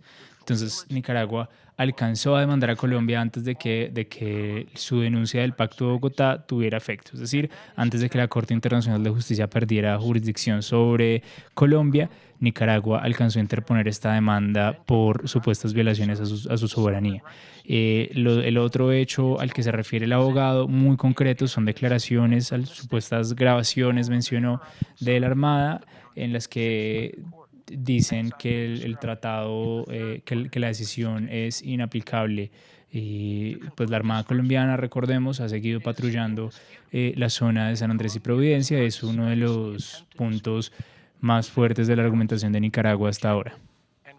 To accept the maritime boundary fixed by the court in its 2012 judgment, and that as of September 2013, by order of its president, its armed forces had pledged to disregard that judgment and enforce Colombia's claims against Nicaragua, including its purported sovereign rights and jurisdiction in areas east of the 82nd meridian that the court had determined to fall within Nicaragua's EEZ. Nor can it now be disputed that this has remained Colombia's official position until today. This is what its current president, Iván Duque, said as recently as 1 September 2021. Quote, the 82nd second meridian is the boundary we have today with Nicaragua. And that is why we are very clear that our El meridiano 82 es el límite que tenemos hoy con Nicaragua y por eso somos muy claros en que nuestra Constitución dice que los límites de Colombia solo pueden ser modificados mediante tratados. Esta es una declaración que dio el presidente Iván Duque recientemente y que se une a otras que había dado el presidente Juan Manuel Santos, su antecesor, refiriéndose ambos a la decisión de la Corte Internacional de Justicia de 2012, que definió nuevos límites marítimos entre Colombia y Nicaragua. Entonces, Nicaragua utiliza estas declaraciones tanto del expresidente Santos como del actual presidente Duque para construir su argumento de que Colombia ha desconocido el fallo de 2012 de la Haya. Les dejamos Article 5 describes the, quote, contiguous zone of the Western Caribbean Sea insular territories.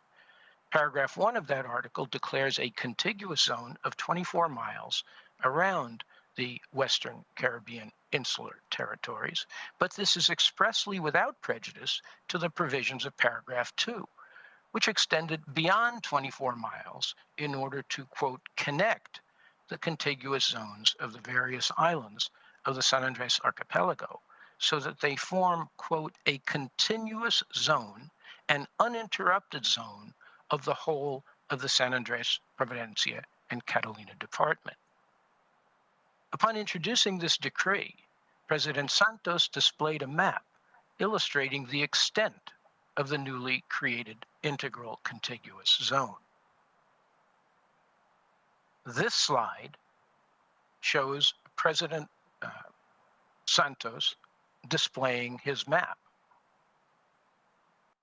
Next is the same integral contiguous zone displayed by President Santos, superimposed on the maritime boundary established by the court. Muestra la nueva zona económica de Colombia, las nuevas fronteras de Colombia tras la decisión de 2012.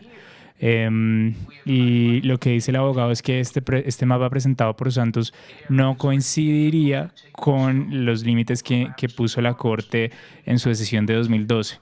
Una prueba más, dice el abogado, de que Colombia estaría desconociendo los límites o la decisión más bien de la Corte Internacional de Justicia de 2012. Entonces, en este mapa en el que está mostrando en este momento, este es, al parecer, los límites que definió la Corte, y en la diapositiva anterior mostraba al presidente Santos y su mapa. Una leve diferencia.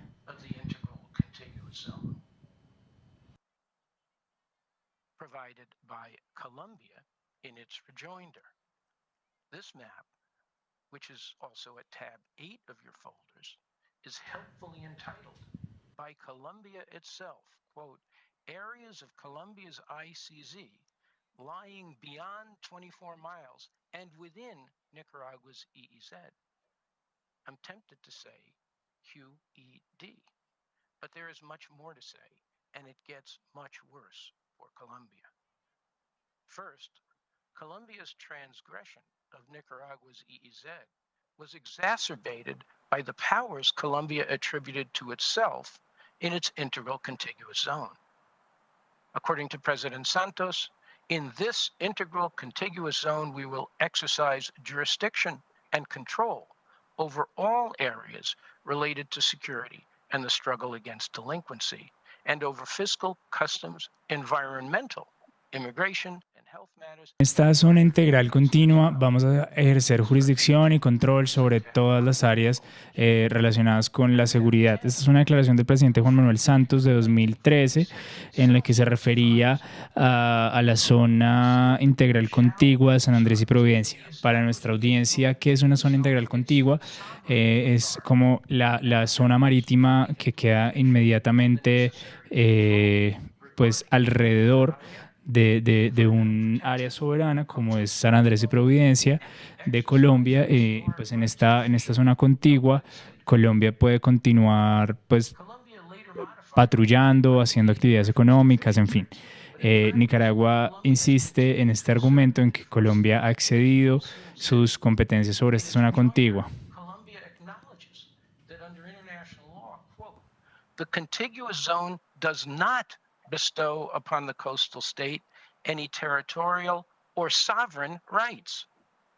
But those are exactly the rights that Decree 1946 expressly attributes to Colombia in its integral contiguous zone, and that Colombia itself has continuously exercised. As Professor Lowe will show, the rights a coastal state may exercise in a properly established contiguous zone, that is one that does not extend across an international boundary, do not include control of fishing or environmental protection. And as Mr. Martin will show on Friday, Colombia has no fishing rights, historic or otherwise, in any of the areas the court determined to be within Nicaragua's EEZ.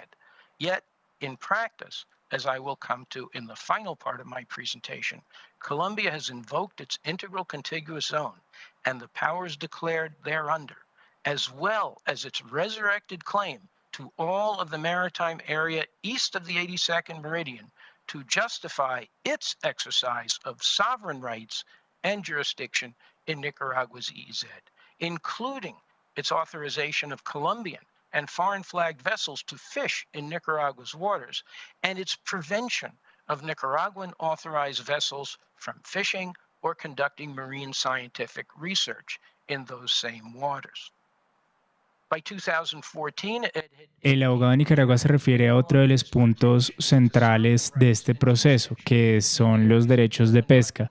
Colombia ha dicho que tiene derechos de pesca históricos y adquiridos sobre las aguas contiguas a San Andrés y Providencia. Sin embargo, el abogado asegura que Colombia pues estaría extralimitando al abrogarse estos derechos de pesca.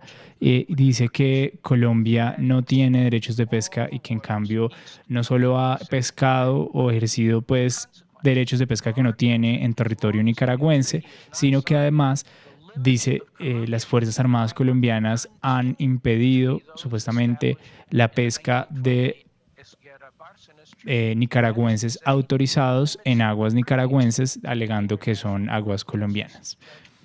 Y pone de nuevo declaraciones del expresidente Juan Manuel Santos. It was the position and policy of the Colombian state as pronounced by the head of state himself, and it has remained Colombia's official position. To this day, Colombia claims that its maritime rights and jurisdiction are limited not by the boundary fixed by the court, but by the 82nd meridian, and that everything to the east is theirs, in complete abnegation of Nicaragua's judicially determined rights in this area. This map, which is at tab 12 of the folders, is from a PowerPoint presentation given by the commander of the Colombian Navy, Admiral Hernando Wills Vélez, on 3 March 2015. It remains available today on a Navy-connected website. It is captioned Areas of Responsibility of the National Navy. The map depicts Colombia's maritime boundaries in the Caribbean Sea and the Pacific Ocean.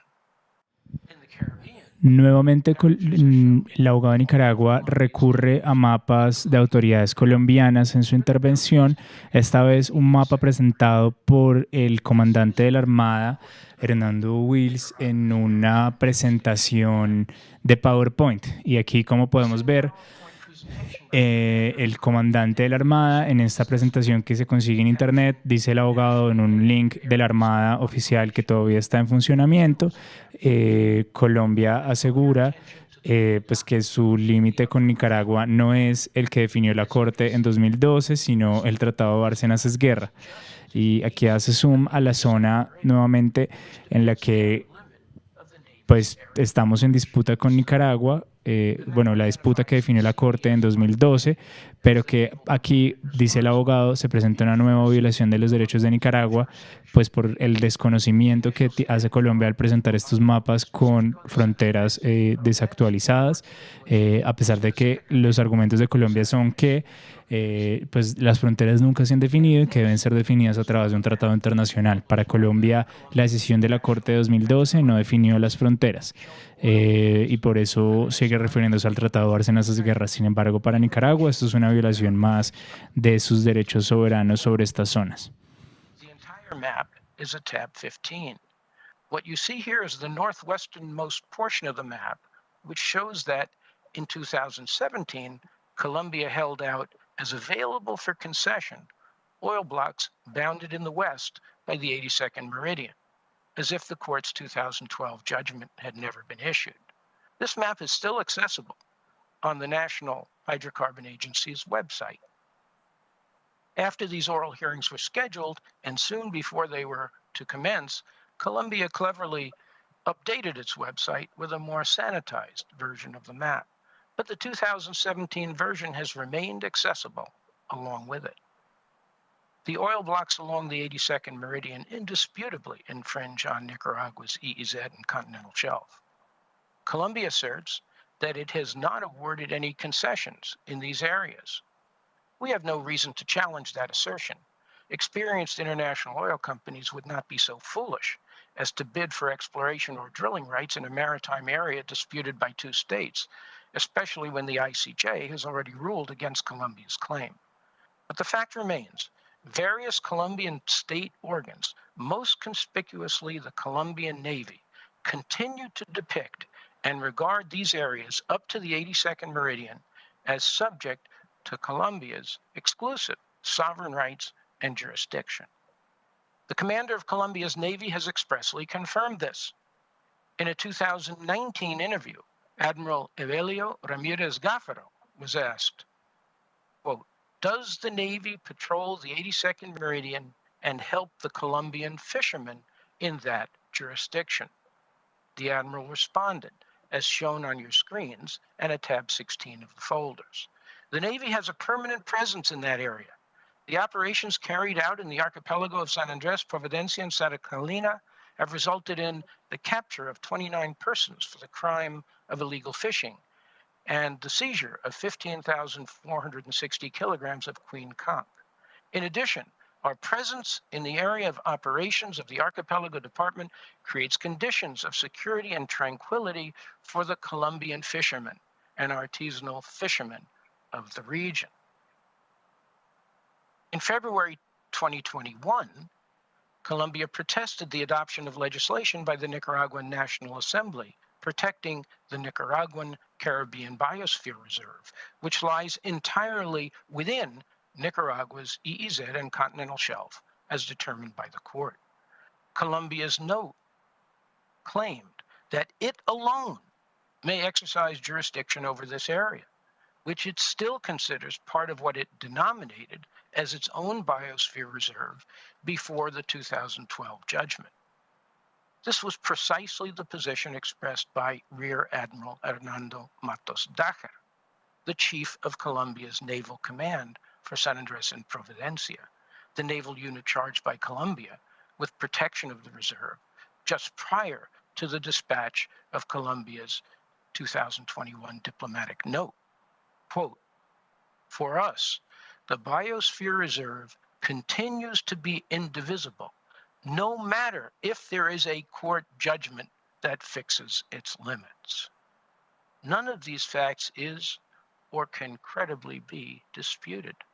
And these are not separate, isolated events. They are manifestations and integral parts of the same dispute, which arose from Colombia's denial of and refusal to recognize Nicaragua's rights in the maritime areas found to be Nicaraguan by the court in its 2012 judgment, and Colombia's insistence that it alone enjoys sovereign rights and jurisdiction in all such areas lying east of the 82nd meridian, just as if the court's judgment were never issued.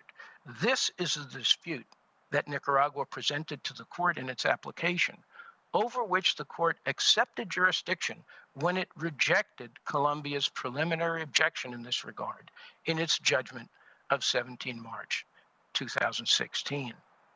These are the facts pertaining to the integral contiguous zone and the reassertion of Colombia's claim to the entire area east of the 82nd meridian, and they are all well established by the evidence.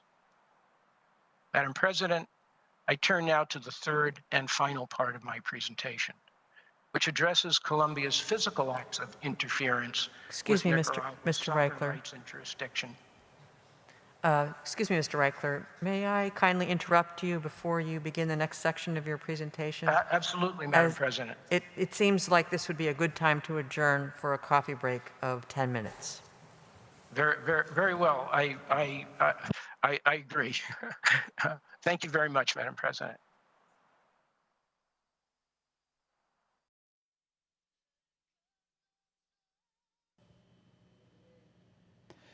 La Corte acaba de decretar un receso de 10 minutos y volverán con nuevamente los argumentos del segundo abogado de Nicaragua, que se está refiriendo a los hechos bien concretos por los que considera que Colombia ha violado los derechos soberanos de Nicaragua sobre esta zona marítima que la Corte le confirió en 2012.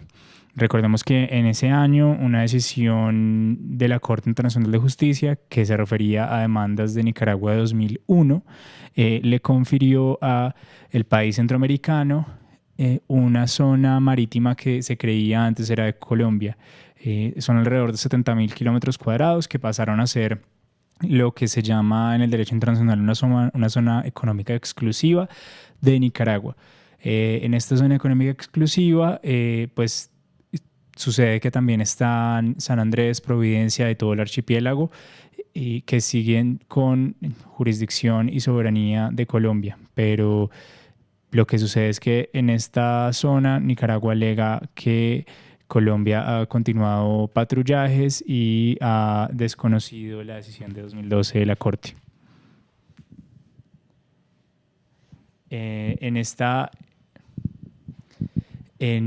Con estos argumentos se presentan los primeros dos abogados de Nicaragua en la Corte de la Haya. Recordemos que el primero se refirió, entre otras cosas, a la competencia que tiene la Corte para decidir sobre este tema. Colombia ha alegado que la Corte Internacional de Justicia no tiene competencia para discutir sobre las fronteras marítimas y sobre este asunto en particular, que es la soberanía que tiene Nicaragua sobre esta zona marítima y sobre las supuestas violaciones a esa soberanía que ha hecho Colombia a través de distintas maniobras. Se refirió el abogado en concreto a que Colombia denunció el Pacto de Bogotá en 2012 y la Corte tiene jurisdicción para conocer los hechos ocurridos o las demandas pues hasta un año después de que se renuncie a su jurisdicción, es decir, hasta 2013. En 2013 Nicaragua presenta esta demanda y lo que ha dicho Colombia es que después de 2013 ahí sí prácticamente la Corte habría perdido competencia o jurisdicción para juzgar a Colombia por cualquier hecho ocurrido después de 2013. Lo que dice el abogado de Nicaragua es que como este país ya había demandado a Colombia, la Corte sí tiene jurisdicción para investigar o decidir sobre esos hechos para tenerlos en cuenta. Este va a ser un punto muy cuestionado, muy discutido seguramente a lo largo del proceso. El segundo abogado se refirió, repito, a los hechos concretos por los que Nicaragua alega que Colombia le ha violado sus derechos de soberanía. Y se refirió, por ejemplo, a declaraciones que han dado a lo largo de estos años tanto el expresidente Juan Manuel Santos como el presidente Duque. Más que todo presentó en su intervención declaraciones de Santos, unas muy fuertes en las que el presidente se refería a que Colombia, según su constitución, tiene que definir los límites de su territorio a través de tratados internacionales. No lo puede hacer, dijo Santos en su momento y lo reiteró la Corte Constitucional, a través de decisiones judiciales como la de la Corte Internacional de Justicia. Este ha sido un argumento de Colombia, pero ahora Nicaragua lo utiliza para demostrar que Colombia estaría desconociendo la decisión de 2012 de la Corte. Y otro punto importante de la intervención de este segundo abogado fue que mostró una serie de mapas que han incluido las Fuerzas Armadas colombianas en presentaciones, en disertaciones, en las que se ve que Colombia no presenta todavía el Tratado Bárcenas-Guerra como vigente.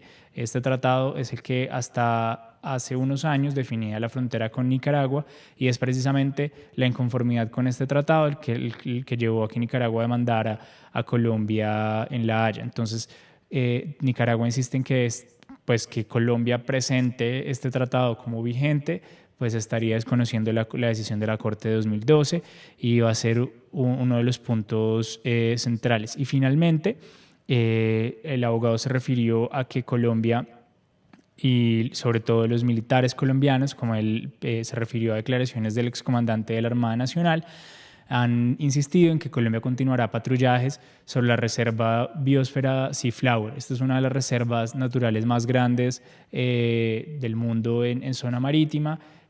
Fue reconocida por la UNESCO en el año 2000 y a través de los años ha sido, pues, digamos, competencia de Colombia cuidarla y procurar por su conservación. Sin embargo, pues queda justo en esa área de disputa entre Colombia y Nicaragua, y Colombia ha decidido continuar los patrullajes en la zona. Y para el abogado de Nicaragua, pues según su argumentación, esto sería otra vez una flagrante violación a esa decisión de 2012. El abogado finalizará, anunció con unos hechos adicionales que se refieren como en concreto a las acciones que ha tomado Colombia para impedir que Nicaragua ejerza sus derechos sobre esa zona marítima. Pero en la audiencia decretaron un receso de 10 minutos para un coffee break y regresarán más pronto.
En ese momento retoma la audiencia en la Corte Internacional de Justicia en La Haya, en el Palacio de la Paz, como se llama la sede de esta Corte Internacional.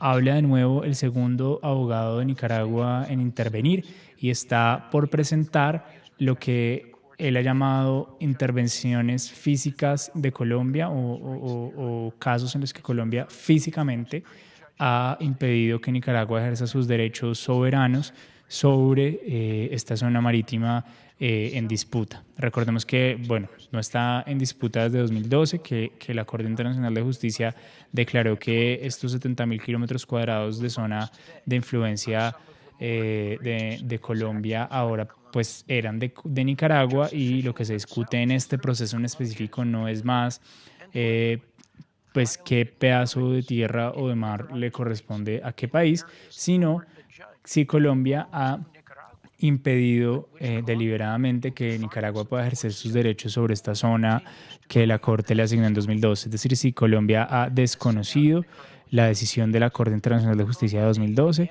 eso es lo que alega Nicaragua, y aquí el abogado presentará por qué Colombia o en qué casos Colombia ha interferido físicamente en que se cumpla dicha decisión.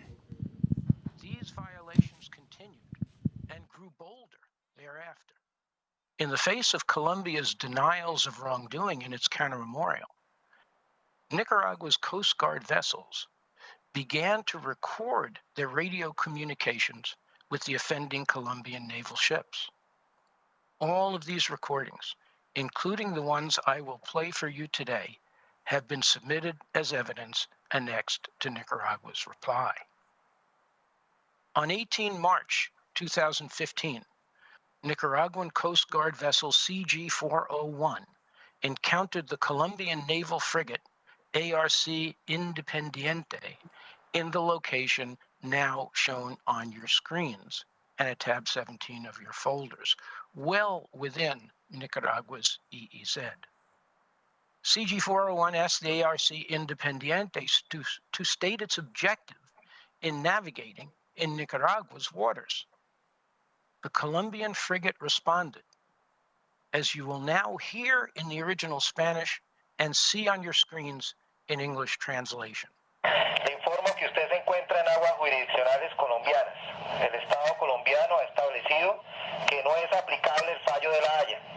Por lo tanto, las unidades de la Armada de la República de Colombia continuarán ejerciendo soberanía sobre estas aguas. I inform you that you are in Colombian jurisdictional waters. The Colombian state has established that the ruling of The Hague is not applicable. Therefore, the units of the Navy of the Republic of Colombia will continue to exercise sovereignty of these waters. A transcription of the original Spanish and a translation into French as well as English are provided in your judges' folders. The same is true for the other incidents I will describe today. The next one occurred 5 days later. On 23 March 2015, Nicaragua's CG-401 again encountered Colombia's ARC. El audio que acabamos de escuchar es de un incidente ocurrido el 18 de marzo de 2015, en el que una nave nicaragüense se encontró con el buque de la Armada Independiente, y el audio que escuchamos es supuestamente de un uniformado de la Armada que dice que el Estado colombiano ha decretado que no se puede aplicar el fallo de La Haya y que por ende esta nave nicaragüense estaría pues en aguas colombianas.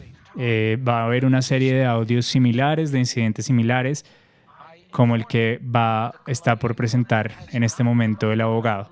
En este le informo que el gobierno colombiano no ha reconocido el fallo de La Haya, y hasta que eso ocurra, el bote en el que usted en este momento está en un área de protección del gobierno colombiano. Lo invito a mantener como la prevención en estos casos.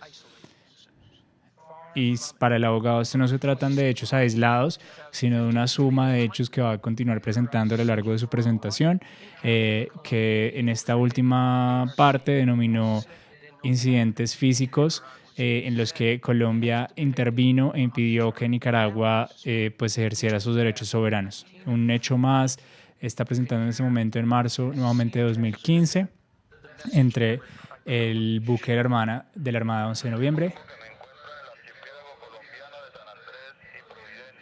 protegiendo los derechos históricos de pesca del Estado colombiano, garantizando la seguridad de todas las embarcaciones presentes en el área y desarrollando operaciones contra los delitos transnacionales.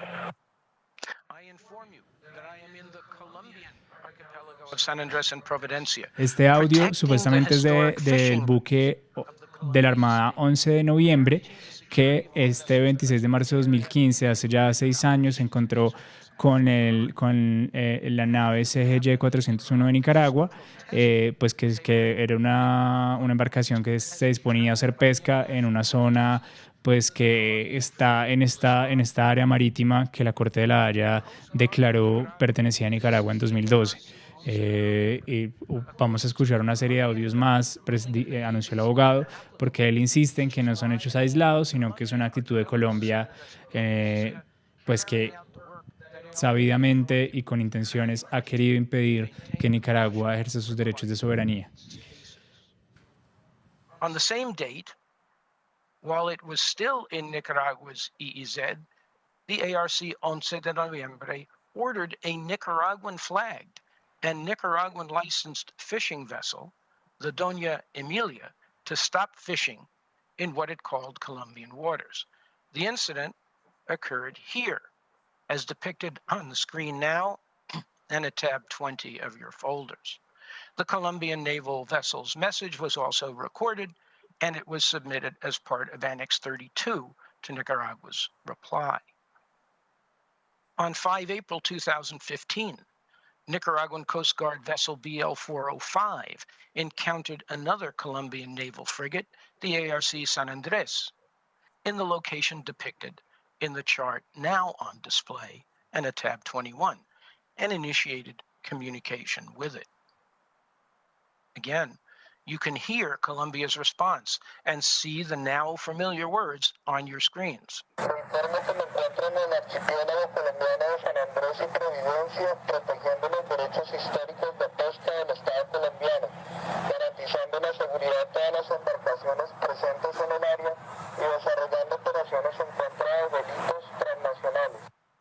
I inform you that I am in the Colombian archipelago of San Andres and Providencia, protecting the historic fishing rights of the Colombian state and guaranteeing the security of all vessels present and implementing operations against transnational crime. The same two vessels had another encounter 2 days later on 7 Lo que está haciendo el abogado en este momento es presentar una serie de hechos, todos hasta el momento en 2015, en los que 3 naves colombianas, 3 buques de la Armada, primero el 11 de noviembre, el Independiente y ahora el San Andrés, pues detuvieron o se comunicaron con naves nicaragüenses, con botes nicaragüenses de pesca que tenían no solo autorización del gobierno de Nicaragua, sino también incluso banderas de Nicaragua pues a bordo, y les dicen en reiterados mensajes, le informo, como que en este momento las unidades 1 y 2 del buque de San Andrés de la República de Colombia están localizadas en un área pues que pertenece a Colombia en cierto sentido. Y en otro de los mensajes veíamos que el uniformado de la Armada decía que el gobierno colombiano ha decretado que el fallo de la Haya es inaplicable. En otro de los mensajes decía que este buque de la Armada estaba haciendo presencia en esa zona para combatir el crimen transnacional y proteger a todas las embarcaciones de todas las naciones, y que hacía parte pues de los patrullajes que hace por estar en zona de influencia de San Andrés y Providencia. Y pues en este momento está mostrando uno más de la costa de la Guardia Costera colombiana, esta vez ya no de la Armada, que ocurrió ese mismo año, en 2015, y dice: estamos en el archipiélago colombiano de San Andrés y Providencia, protegiendo los históricos derechos de pesca del Estado colombiano y garantizando la seguridad de todas las embarcaciones y combatiendo el crimen organizado transnacional. Este mensaje lo hemos visto o lo ha presentado ya varias veces el abogado de Nicaragua en esta última parte de su intervención, que ha denominado pues intervenciones directas y físicas de Colombia para impedir los derechos soberanos de Nicaragua. To deny Nicaragua the exercise of its lawful rights, to protect Colombian licensed industrial fishing vessels in Nicaragua's waters, and repeatedly deliver the same message that the court's judgment was not applicable, make clear that these incidents were part of a larger government policy to assert Colombian jurisdiction over all of Nicaragua's waters east of the 82nd meridian. As declared by the commander of Colombia's naval forces in San Andrés and Providencia, Rear Admiral Andrés Vázquez Villegas, on 3 December 2015, there are no vetoed areas for our fishermen. We will continue to exercise national sovereignty and defend our sovereignty in the jurisdictional waters of Colombia. This is at tab 24 of the folders.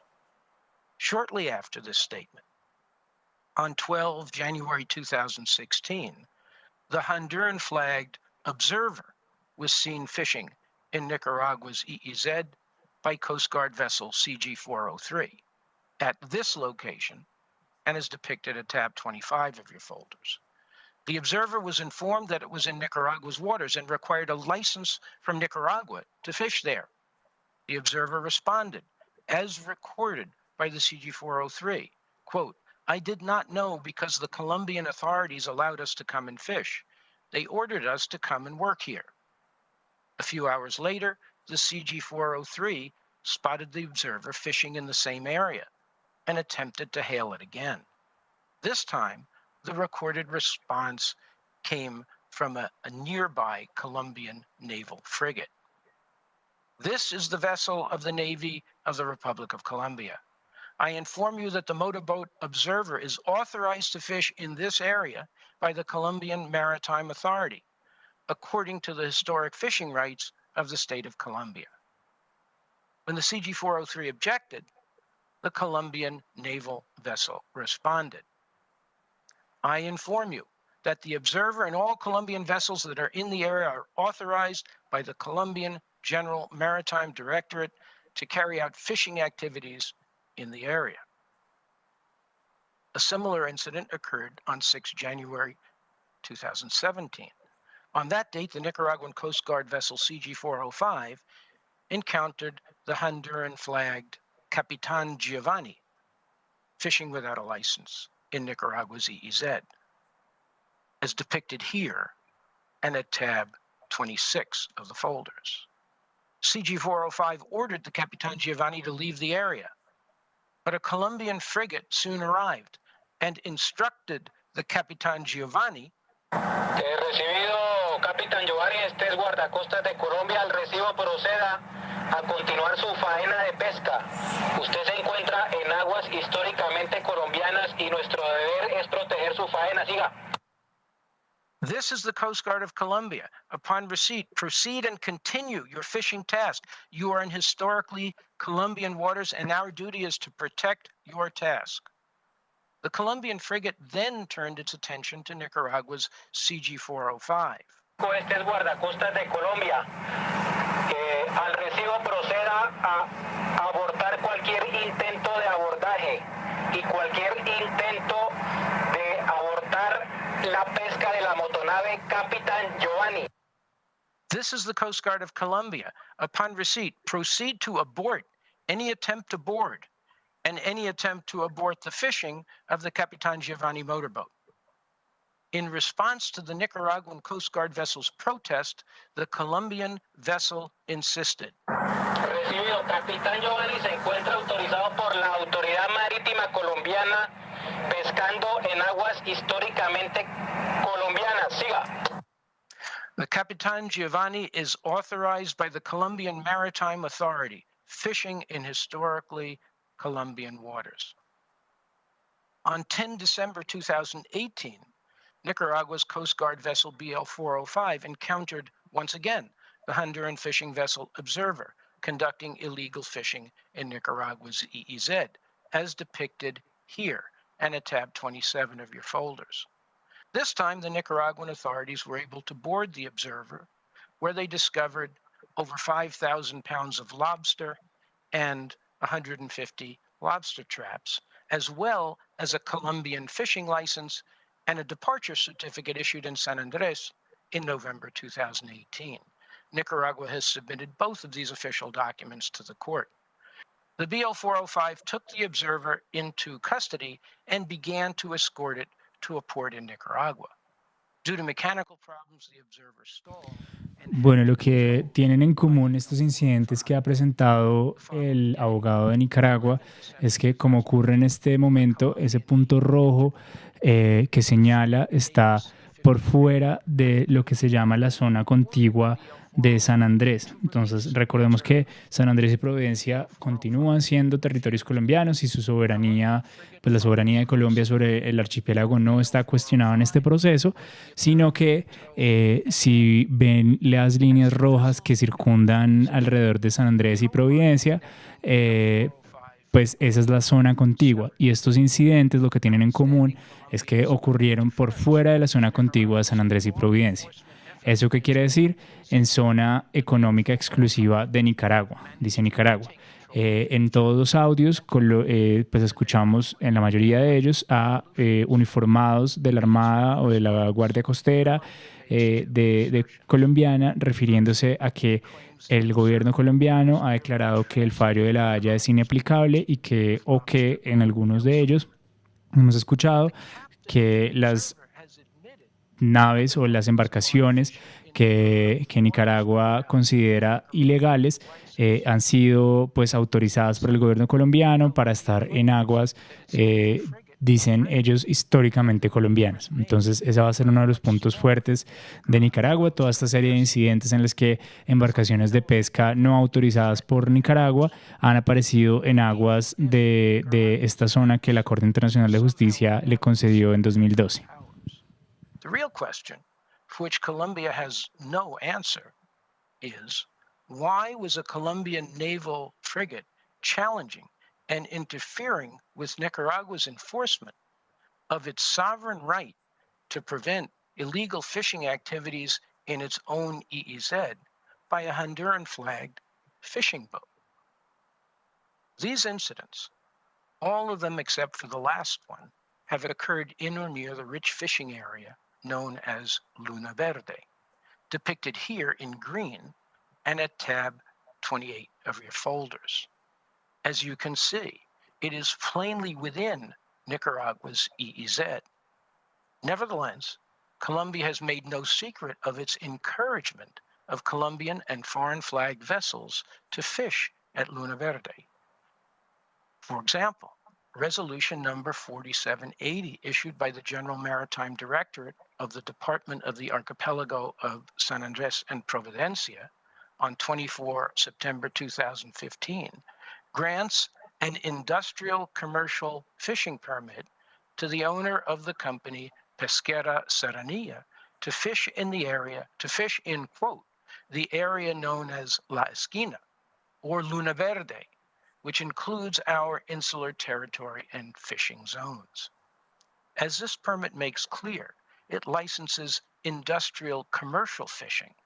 That is what Colombia has regularly licensed at Luna Verde in Nicaragua's EEZ. The evidence thus belies Colombia's claim that it only licenses small-scale artisanal fishing by local island inhabitants in these waters. As Mr. Martin will show on Friday, even if Colombia's issuance of fishing license were limited to artisanal fishing, which is not the case, this would still violate Nicaragua's exclusive fishing rights in its EEZ under well-established principles of customary international law. These Colombian resolutions expressly authorize fishing by industrial commercial vessels, quote, within the maritime jurisdiction of the Department of the Archipelago of San Andres and Providencia, the contours of which are depicted on this official map. The court will observe that this purported maritime jurisdiction includes all the waters east of the 82nd meridian, as well as the notation at the bottom left of the map, Cortesía Armada República de Colombia, which means courtesy of the Navy of the Republic of Colombia. These official Colombian documents are at tab 29 of your folders. Colombia has also usurped Nicaragua's exclusive authority to license marine scientific research in its EEZ. On 8 October 2018, the Colombian naval frigate ARC-51 Almirante Padilla stopped the Mexican-flagged research ship, the Dr. Jorge Carranza Fraser, which had been licensed by Nicaragua under a research project funded by the United Nations Food and Agricultural Organization.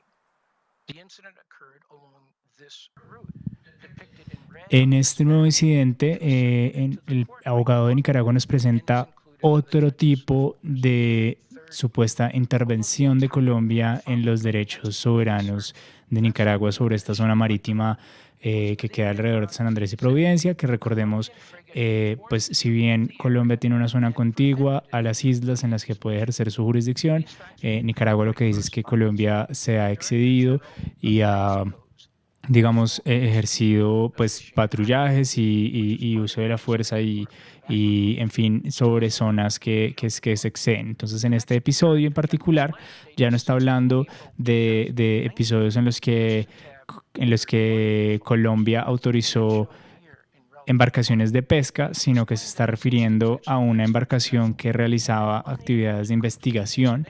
Se trataba de una embarcación mexicana que tenía todos los permisos supuestamente del gobierno nicaragüense. Esto ocurrió en abril de 2019 y lo que sucedió es que la embarcación Jorge Carranza Fraser fue detenida por autoridades colombianas a pesar de estar pues aprobada y totalmente autorizada por Nicaragua y supuestamente en la zona económica exclusiva de Nicaragua, es decir, en esa zona marítima que la Corte de la Haya le otorgó a Nicaragua en 2012. Was navigating within Nicaragua's waters when it was, quote, intercepted by a, quote, marine military patrol from a third country. Colombia's own map, which I just showed you, demonstrates this.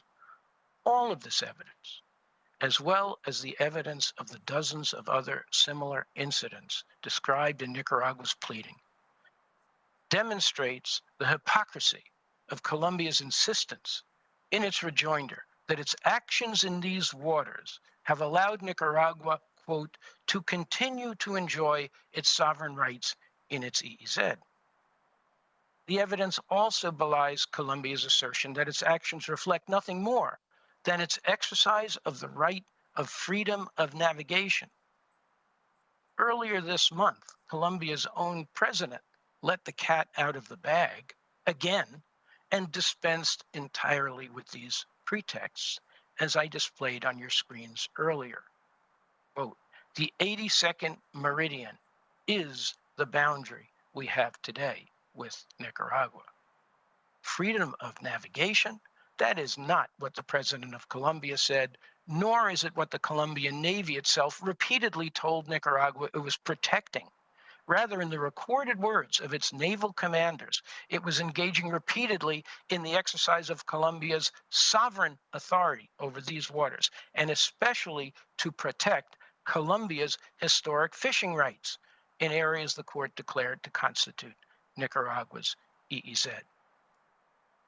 Colombia seeks to minimize the incidents by arguing that Nicaragua itself played them down in its public statements, avoiding mention of conflicts with Colombia at sea up to early 2014. Nicaragua has already explained that its statements were intended to minimize tensions with a vastly more powerful neighbor and to give Colombia time and space to accommodate itself to the court's judgment and an eventual settlement with Nicaragua on terms consistent with that judgment.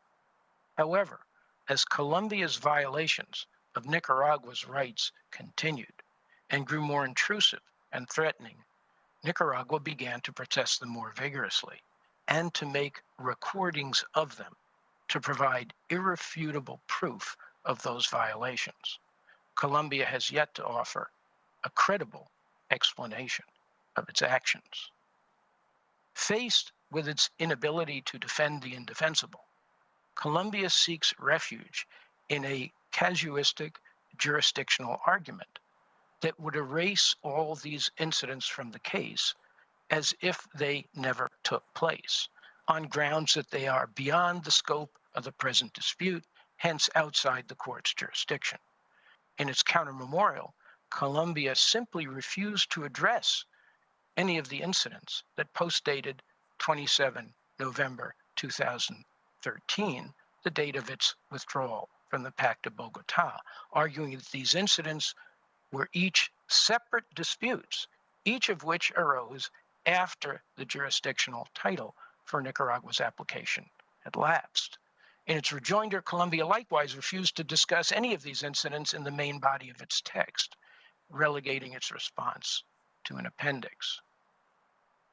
Madam President, Colombia can run from these incidents, but it cannot hide from them, certainly not behind a half-baked jurisdictional argument. In its judgment of 17 March 2016, the court rejected Colombia's second preliminary objection and affirmed its jurisdiction over, quote, the dispute concerning the alleged violations by Colombia of Nicaragua's rights in the maritime zones, which, according to Nicaragua, the court declared in its 2012 judgment appertain to Nicaragua. The court found that this dispute existed as of the time that Nicaragua filed its application on 26 November 2013, which it regarded as the critical date for jurisdictional purposes. Colombia would interpret the court's judgment as limiting its jurisdiction only to acts by Colombia, which occurred before that date.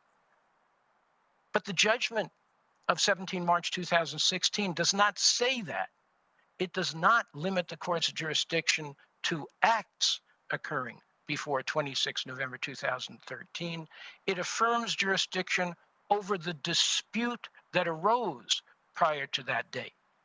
Thus, as Professor Pele has explained, acts by Colombia afterwards that are part of the same dispute inevitably fall within the jurisdictional scope of this case.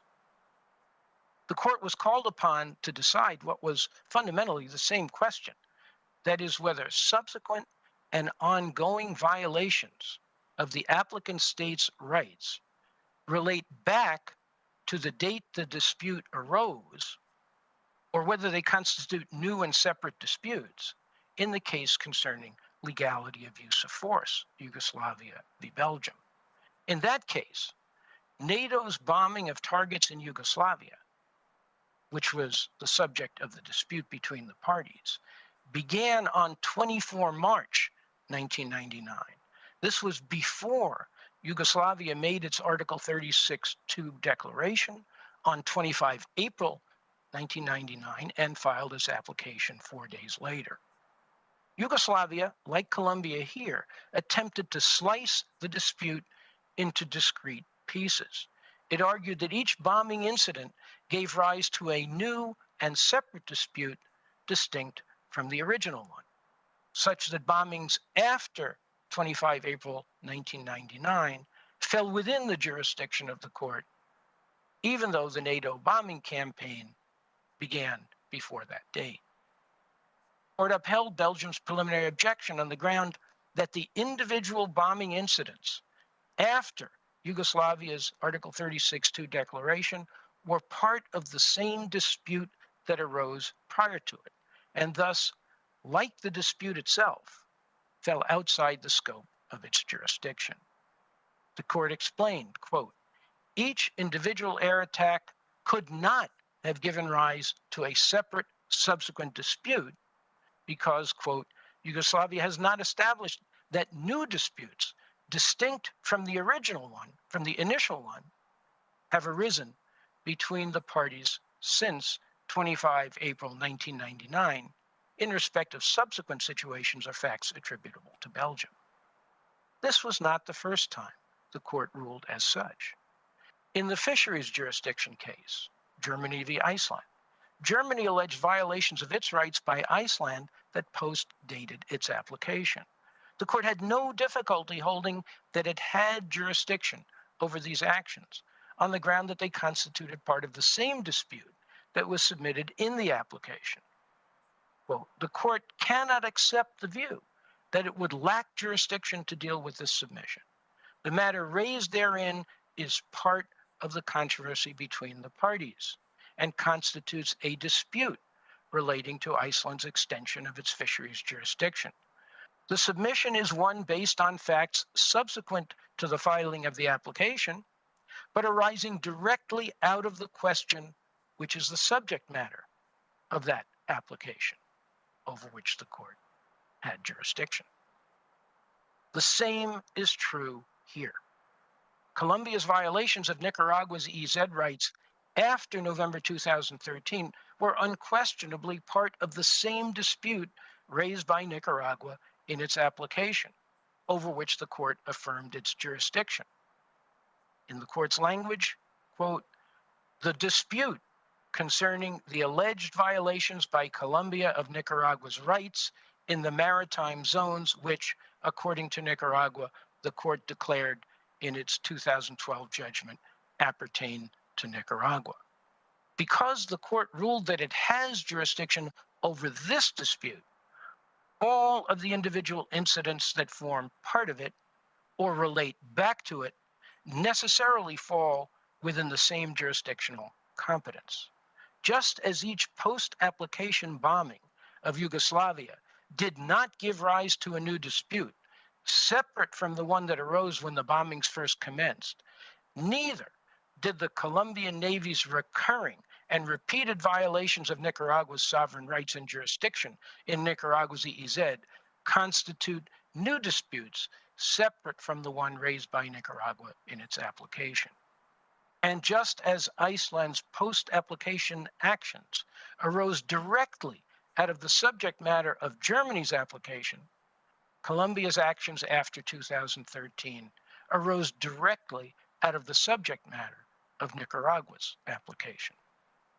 As a consequence, Colombia cannot escape its international responsibility for violating Nicaragua's rights on jurisdictional grounds any more than it can avoid its responsibility on the merits.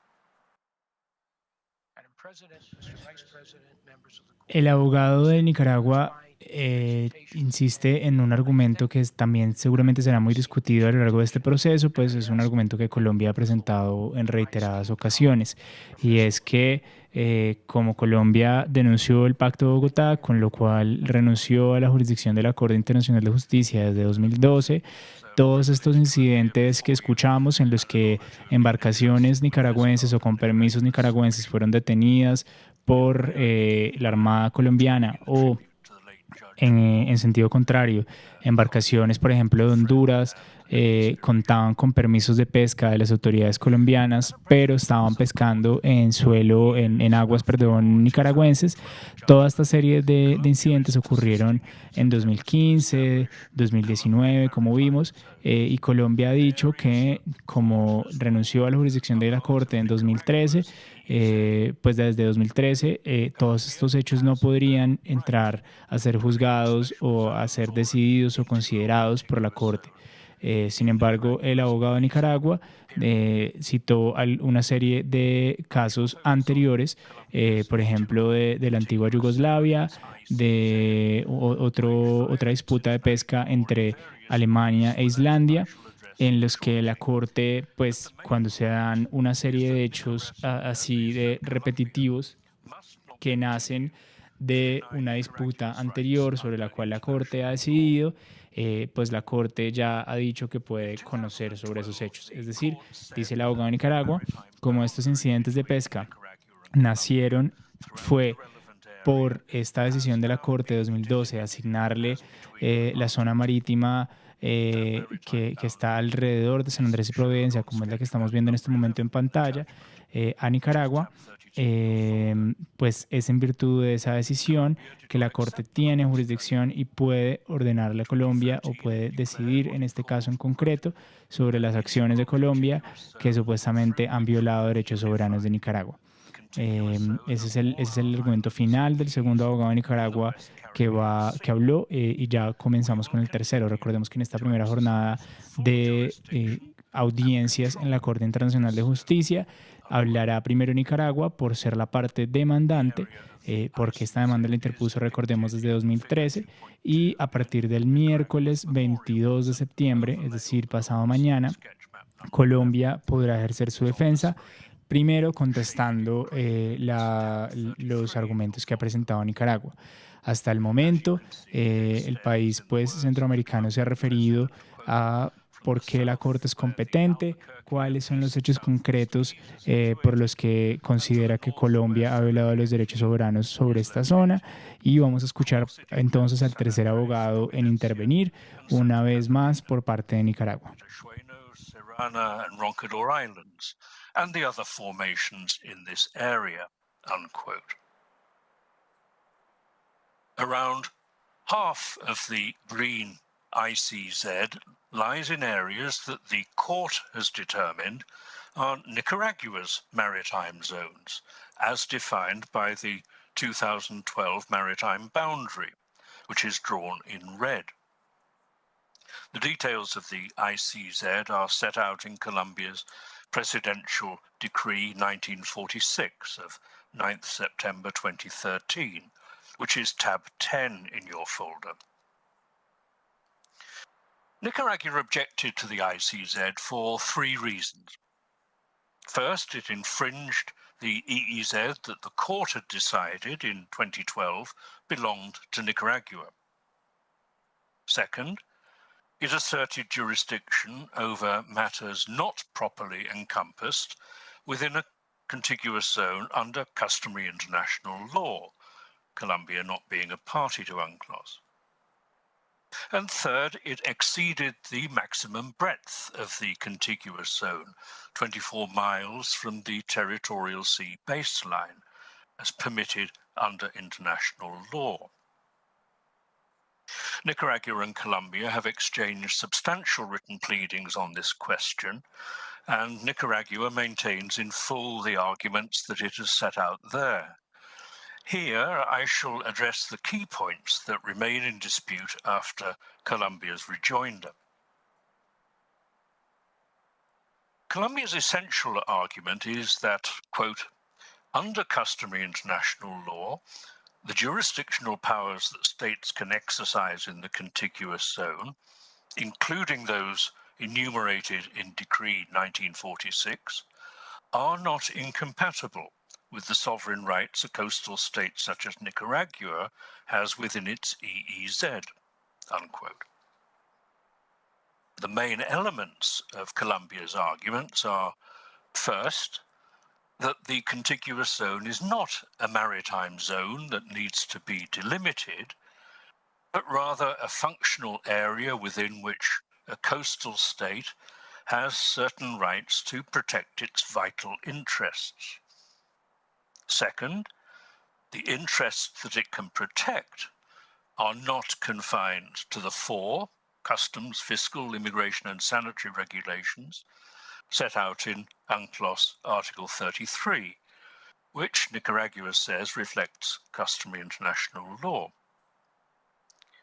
Third, the provision in Article 33, paragraph 2, that the contiguous zone may not extend beyond 24 nautical miles from the baselines from which the breadth of the territorial sea is measured, does not apply as a matter of customary international law to Colombia's western islands within the ICZ.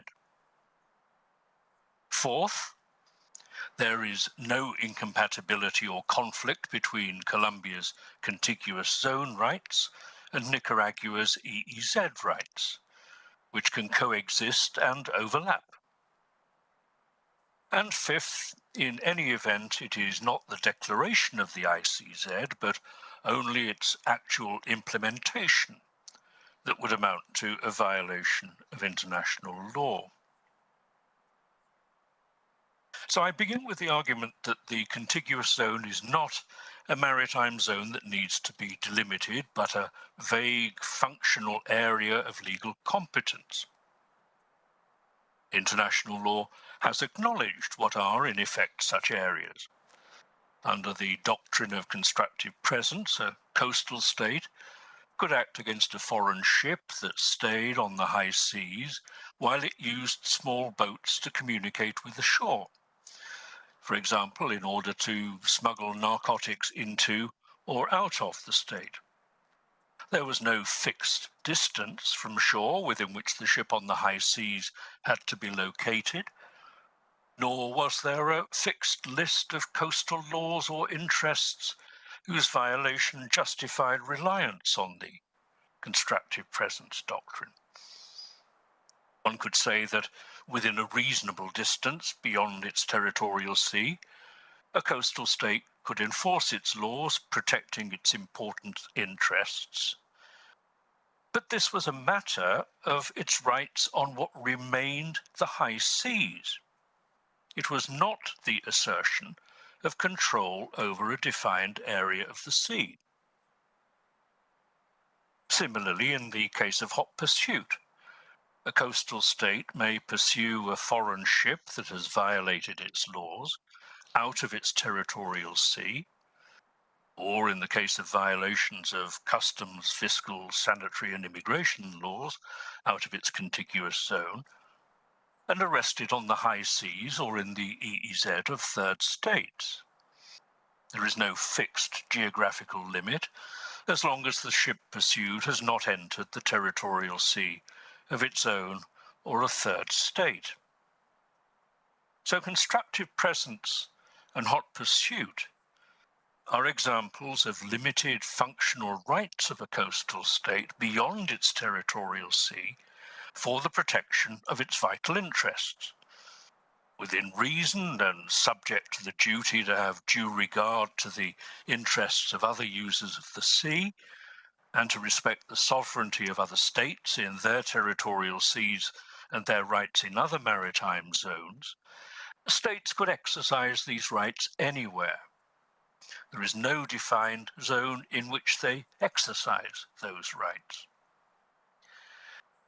But that is not what we are dealing with here. Colombia's ICZ is quite different. It is a defined zone in which Colombia says these are our waters, subject to our control, within which you must look to our laws. Because as long as you are in this defined zone, we have the right to prevent and punish infringements of our laws. Whatever Colombia may say here, according to the Constitution and the laws of Colombia, the ICZ is fully a part of Colombia. En este caso, el tercero de los abogados de Nicaragua en hablar es un abogado británico y, como podemos observar, está utilizando una especie de peluca que para los británicos llaman peruca, y es un accesorio, por llamarlo así, que utilizan con frecuencia tanto abogados como jueces del Reino Unido, y tiene la pretensión, como muchos uniformes, de brindar como una especie de anonimato y a la vez que reconocimiento de una actividad profesional. En este caso, los abogados británicos sí continúan al día de hoy utilizando este tipo de elemento, este peruc, porque concede solemnidad al proceso. Como vemos, los jueces de la Corte Internacional de Justicia no los usan. Los dos primeros abogados en hablar, al no ser británicos, tampoco los usan, pero este tercer abogado sí. Y es una costumbre, pues, insisto, del Reino Unido, que pretende, según algunos académicos, distanciar a quien lo usa de un involucramiento personal en el proceso. Es una forma como de demostrar que en el proceso debe primar la supremacía de la justicia. Este que usa el abogado es un poco más corto del que utilizan los jueces. El de los jueces es un poco más ornamentado, grande, como completamente el pelo cae hasta los hombros. El de los abogados es más sencillo. Y este abogado está de nuevo refiriéndose a los argumentos que Colombia ha presentado para no ratificar o para no obedecer o aplicar la sentencia de 2012 de la Corte Internacional de Justicia. El abogado ha dicho que independientemente de las normas colombianas internas que Colombia ha citado, por las cuales Colombia tiene que recurrir a un tratado internacional para fijar sus fronteras, el abogado dice, pues la sentencia de la Corte es clara y Colombia está en jurisdicción de la Corte cuando se tomó esa decisión. Continuamos escuchando sus argumentos. One obvious explanation for the omission of a delimitation provision from Article 33, as those authorities note, is that such a provision is superfluous, because the contiguous zone is part of the EEZ, for whose delimitation provision is made in UNCLOS Article 74. And the very nature of the contiguous zone points to its status as a distinct, defined maritime zone. UNCLOS Article 303 makes provision in relation to archaeological and historical objects in the contiguous zone. It says that a coastal state may presume that their removal from the seabed in the contiguous zone without its approval is an offence under its laws. That provision makes no practical sense if the area in seabed in question falls within the overlapping contiguous zones of two states. Which of them is to give approval? As the Virginia commentary recognized, delimitation is necessary in order to define the area within which each state is competent. That is why Article 8 of the 2001 Convention for the Protection of the Underwater Cultural Heritage asserts that, quote, states parties may regulate and authorize activities directed at underwater cultural heritage within their contiguous zone, unquote. And Colombia, of course, itself asserts the right to safeguard its cultural heritage laws in its integral contiguous zone. And that would plainly interfere with the rights of Nicaragua. My final point on this first issue is that Colombia cannot point to a single state that has asserted contiguous zone rights without declaring a contiguous zone within defined limits.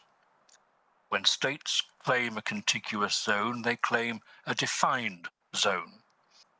And Colombia, of course, has defined its integral contiguous zone precisely in Decree 1946. Similarly, there is no evidence of states carving out or reserving their position in relation to contiguous zone rights when they delimit maritime boundaries. For example, by establishing a contiguous zone straddling the delimited boundary. There is, for example, no such provision in Colombia's 1977 Maritime Boundary Treaty with Costa Rica. On the second issue, concerning the list of laws and regulations that may be protected in the contiguous zone, it is again what Colombia cannot show you that is more pertinent than what it can. In its rejoinder, Colombia argued that the terms customs, fiscal, immigration, and sanitary laws are, quote, generic terms providing for the protection of the vital interests of the coastal state, end quote, in general and the contiguous zone, and that, quote, all states retain within the EEZ high seas rights and freedoms not specifically assigned to the EEZ coastal state, unquote. To take the latter point, the EEZ does not have the residual high seas character that Colombia claims. As UNCLOS Article 55 makes clear, it is a zone subject to the specific legal regime established in this part of the Convention. And the same is true in customary international law.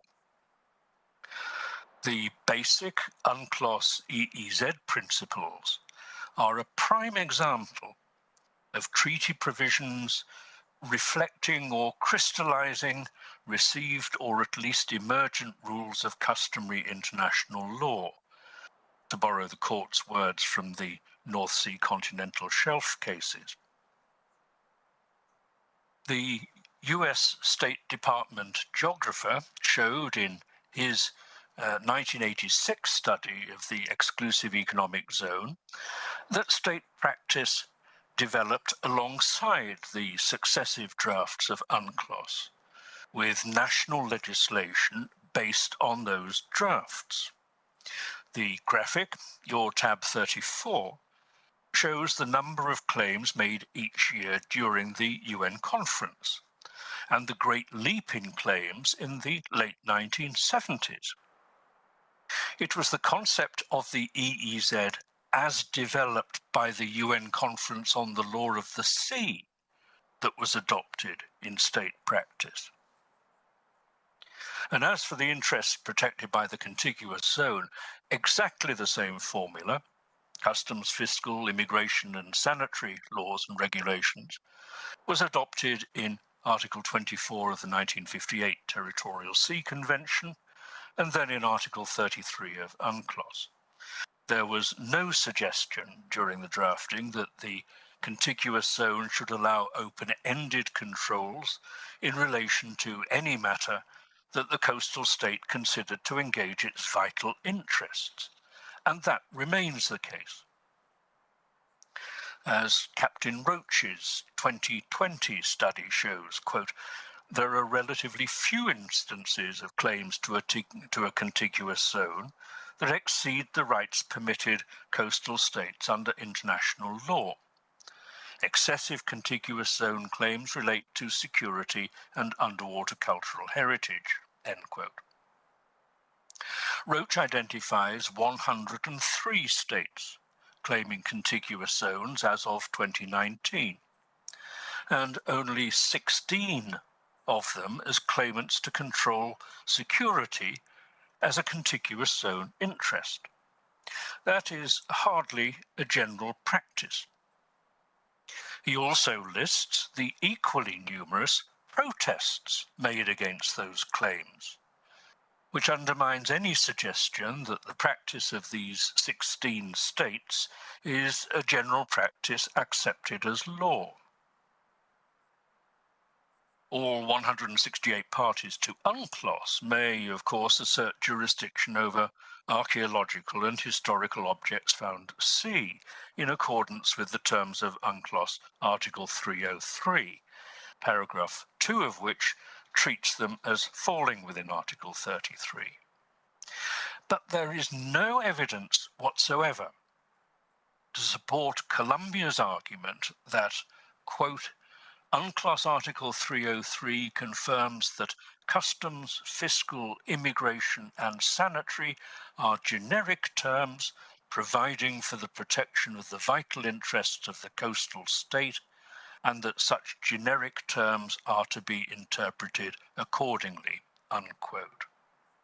How does that work? States may exercise controls for purposes X, Y, and Z. X, Y, and Z are important interests.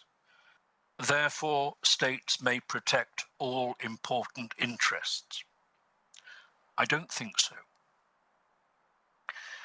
Customs, fiscal, immigration, and sanitary laws and regulations, state practice provides no basis for the assertion of any wider rights of control, let alone for a generic right to protect whatever Colombia may consider to be its vital interests. On the third issue, the breadth of the contiguous zone, UNCLOS Article 33(2) says, quote, "The contiguous zone may not extend beyond 24 nautical miles from the baselines from which the breadth of the territorial sea is measured," end quote. As can be seen from the chart now on your screen, your tab 35, Colombia's ICZ extends beyond 24 miles. Its southeastern margin is, at its furthest, over 50 miles from the nearest baselines on Roncador and east-southeast Keys. In the north, the Panhandle Corridor, inserted to connect the ICZ around Serranía with that around Quitachueno and Serrana, is in places 45 miles from the nearest baseline. This chart, your tab 36, shows the ICZ, and all the parts of it that are shaded red lie more than 24 miles from the nearest Colombian baselines. That is, about 1/3 of the ICZ. But Colombia has no right to establish a contiguous zone extending so far. Aquí el abogado de Nicaragua, el tercero en hablar, que ha concentrado su intervención en la diferencia entre la zona económica exclusiva que la Corte le otorgó a Nicaragua en 2012 y lo que en la práctica pues ha ocurrido porque Colombia ha ejercido el control sobre lo que se llama su zona contigua. Para la audiencia que nos escucha en este momento, ¿cuál es la diferencia o cuál es la discusión que Nicaragua está planteando en este punto? Resulta que, bueno, la Corte reconoció la soberanía que tiene Colombia sobre San Andrés, Providencia y las islas que ven en pantalla.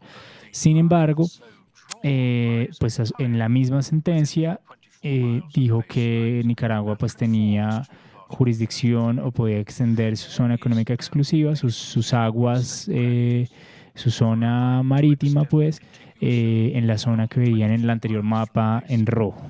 Entonces, ¿qué ocurre? Colombia, como tiene jurisdicción sobre San Andrés, Providencia y todas estas islas, puede, por ejemplo, navegar, pescar, ejercer todo tipo de actividades en la zona marítima que está contigua, por eso se llama zona contigua a las islas. Ahora, lo que dice el abogado es que Colombia ha excedido el uso de esa zona contigua más allá de lo que el derecho internacional le permite. El derecho internacional dice, según pues, normas que ha citado este abogado de Nicaragua, que la zona contigua se extiende hasta 24 millas más allá de la línea de costa. Entonces, por ejemplo, en el caso de San Andrés, desde la playa de San Andrés se cuentan 24 millas lineales y allí es donde debería terminar la zona sobre la que Colombia puede ejercer influencia. No obstante, según ha dicho este abogado, Colombia se ha ido mucho más allá y el área que mostraba hace un momento en rojo es una zona sobre la que Colombia en este momento está ejerciendo influencia y que estaría por fuera de esta zona contigua. Ese es uno de los argumentos centrales porque, dice el abogado, pues Colombia está impidiendo que Nicaragua ejerza su soberanía sobre la zona económica exclusiva que le otorgó la Corte hace unos años. Vamos a ver este otro mapa que presenta el abogado de Nicaragua y se refiere a, de nuevo, la zona contigua que debe extenderse hasta 24 millas más allá de la línea de costa. Blue shading represents the 12-mile territorial sea. Colombia calls this, quote, a tangle of interconnected arcs imposing significant difficulties in implementation. Well, there are roughly half a dozen, roughly circular areas, 5 of which overlap with one another.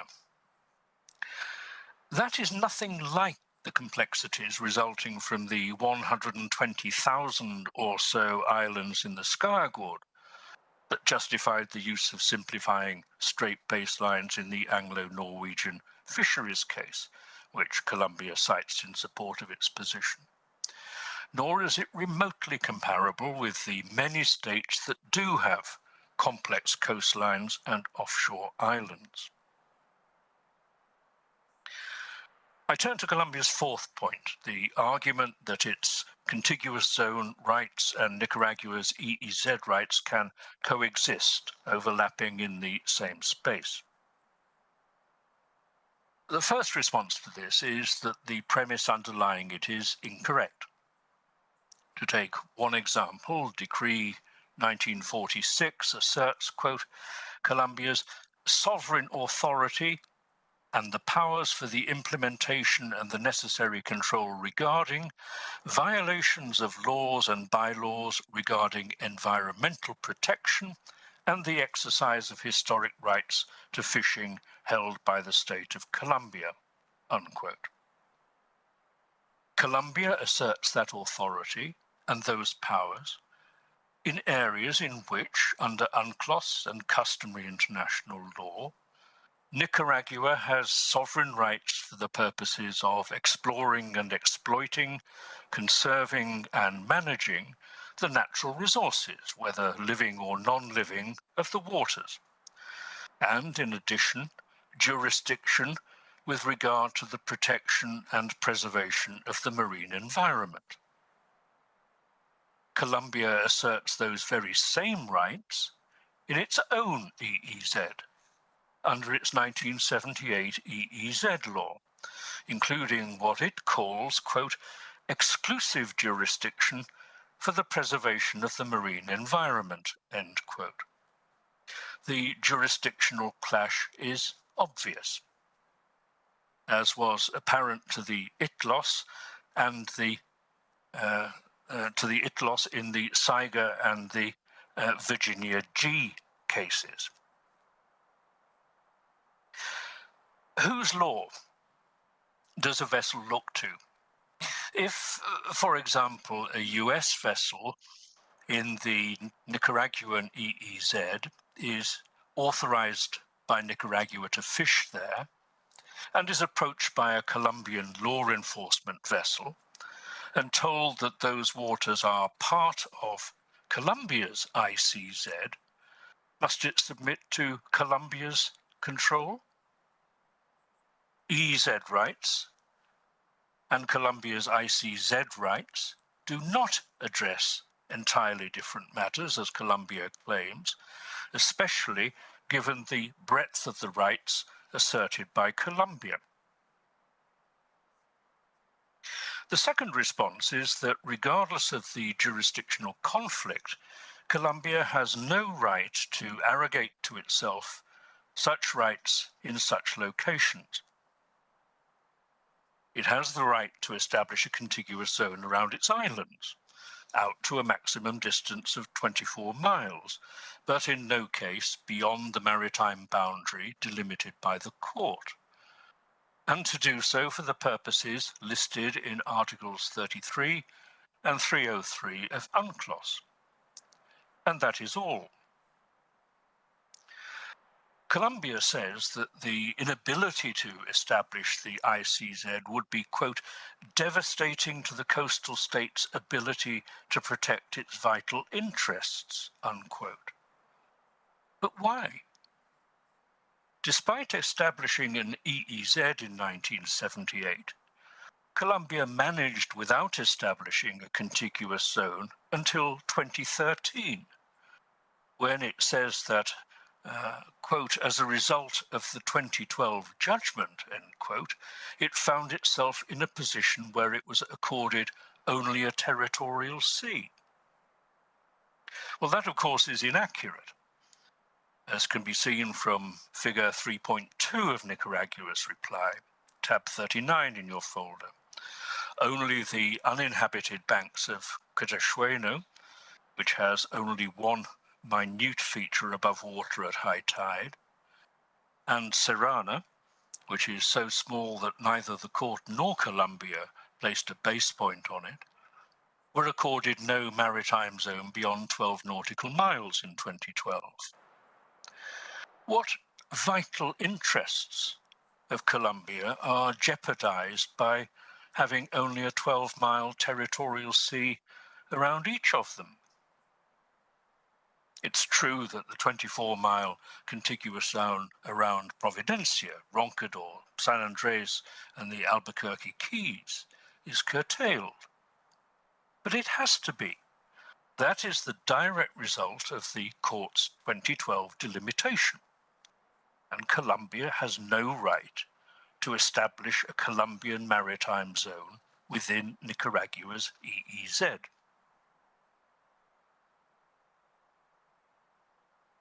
Despite all that it says in its written pleadings in this case, the website of the Cancilleria of Colombia sets out a definition of the contiguous zone that is much more faithful to the UNCLOS definition. Quote, "The contiguous zone is a maritime area recognized by international law immediately following the territorial sea and extending 12 nautical miles for a total of 24 miles. It applies both to the mainland and the islands and keys. In the contiguous zone, monitoring is mainly carried out to prevent violations of customs, fiscal, immigration, or health regulations. States may also punish in this space those infractions of these matters committed in the territory or in the territorial sea." Unquote. Colombia knows full well what the law is, and it should comply with it. Finally, I turn to the suggestion that no breach of international law arises from the establishment of the ICZ unless and until it causes Nicaragua material injury. To be clear, Nicaragua maintains that there has been material injury and has asked the court to declare Colombia liable to compensate Nicaragua for such injury. The amount of compensation due for that material injury is a question reserved for a subsequent phase of this case. Here, the court is asked to address the basic principles of Colombia's legal rights and duties. Nicaragua explained in its reply that the mere enactment of legislation may constitute an internationally wrongful act. Colombia says that its ICZ decree, quote, "can and will be implemented in accordance with international law," end quote. Presumably those parts of international law that Colombia chooses to accept. It says that the ICZ decree, quote, "should only be evaluated based on whether or not its implementation violates Nicaragua's EEZ rights," unquote. But that is not so. Your 2012 judgment was not concerned with instances of the implementation of states' powers. It was concerned with the delimitation of maritime zones. And the ICZ is a plain and direct repudiation of that judgment and of Nicaragua's rights. Colombia cannot say to the world, "Foresee when you enter our ICZ that we control shipping there," and then say to the court, "Don't worry. Despite what we've declared and enacted, we will only act within our rights under international law." The ICZ is a declaration by Colombia of what it considers. El abogado de Nicaragua se refirió por primera vez en concreto a una de las violaciones que Nicaragua alega ha cometido Colombia a su soberanía en esta zona marítima que queda sobre todo alrededor del archipiélago de San Andrés y Providencia. Vimos una serie de mapas y lo que decía el abogado en concreto es que Nicaragua considera que la legislación de Colombia en el tema de la zona contigua es otra de las violaciones. Y esto tiene una explicación. Después del fallo de la Haya, cuando Colombia en 2013 dijo que era necesario un tratado internacional entre ambos países para definir los límites, a pesar del fallo de la Corte Internacional de Justicia, Nicaragua se negó. Y el entonces presidente Juan Manuel Santos expidió un decreto, que es el decreto 1946 de 2013, que se llama lo concerniente al mar territorial, la zona contigua, algunos aspectos de plataforma continental de los territorios insulares colombianos en el mar Caribe occidental y a la integralidad del departamento archipiélago de San Andrés, Providencia y Santa Catalina.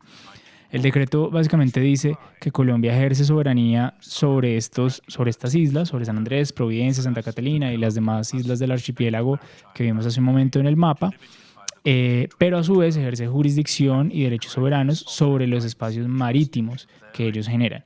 Entonces, ¿cuál es la controversia aquí?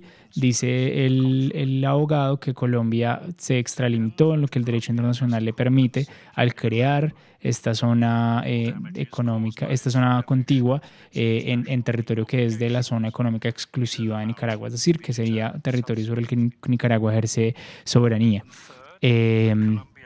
No obstante, pues ese será uno más de los temas que se discutirán a lo largo de este proceso, ya que Colombia cree que tanto San Andrés, Providencia, como las demás islas y el territorio en el que en este momento está ejerciendo jurisdicción es parte de esa zona contigua, que es una zona contigua integral, así le ha llamado Colombia. Y sin embargo, el abogado de Nicaragua dice que Colombia pues, no tiene derecho a legislar sobre esta materia y que este decreto, repito, que expidió en su momento el gobierno de Santos, pues sería una violación más. Con esta intervención termina el tercer abogado de Nicaragua. When Colombia will present its first round of argument, both on the claims of Nicaragua and on its own counterclaims. The sitting is adjourned.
Con la última intervención del abogado de Nicaragua, en esta jornada hablaron 3 abogados del Estado nicaragüense. Se cerró la audiencia por la tercera demanda de Nicaragua contra el Estado colombiano. En esta jornada, repito, hablaron 3 de los abogados de Nicaragua, además de su agente especial, que actúa como un representante de una misión diplomática.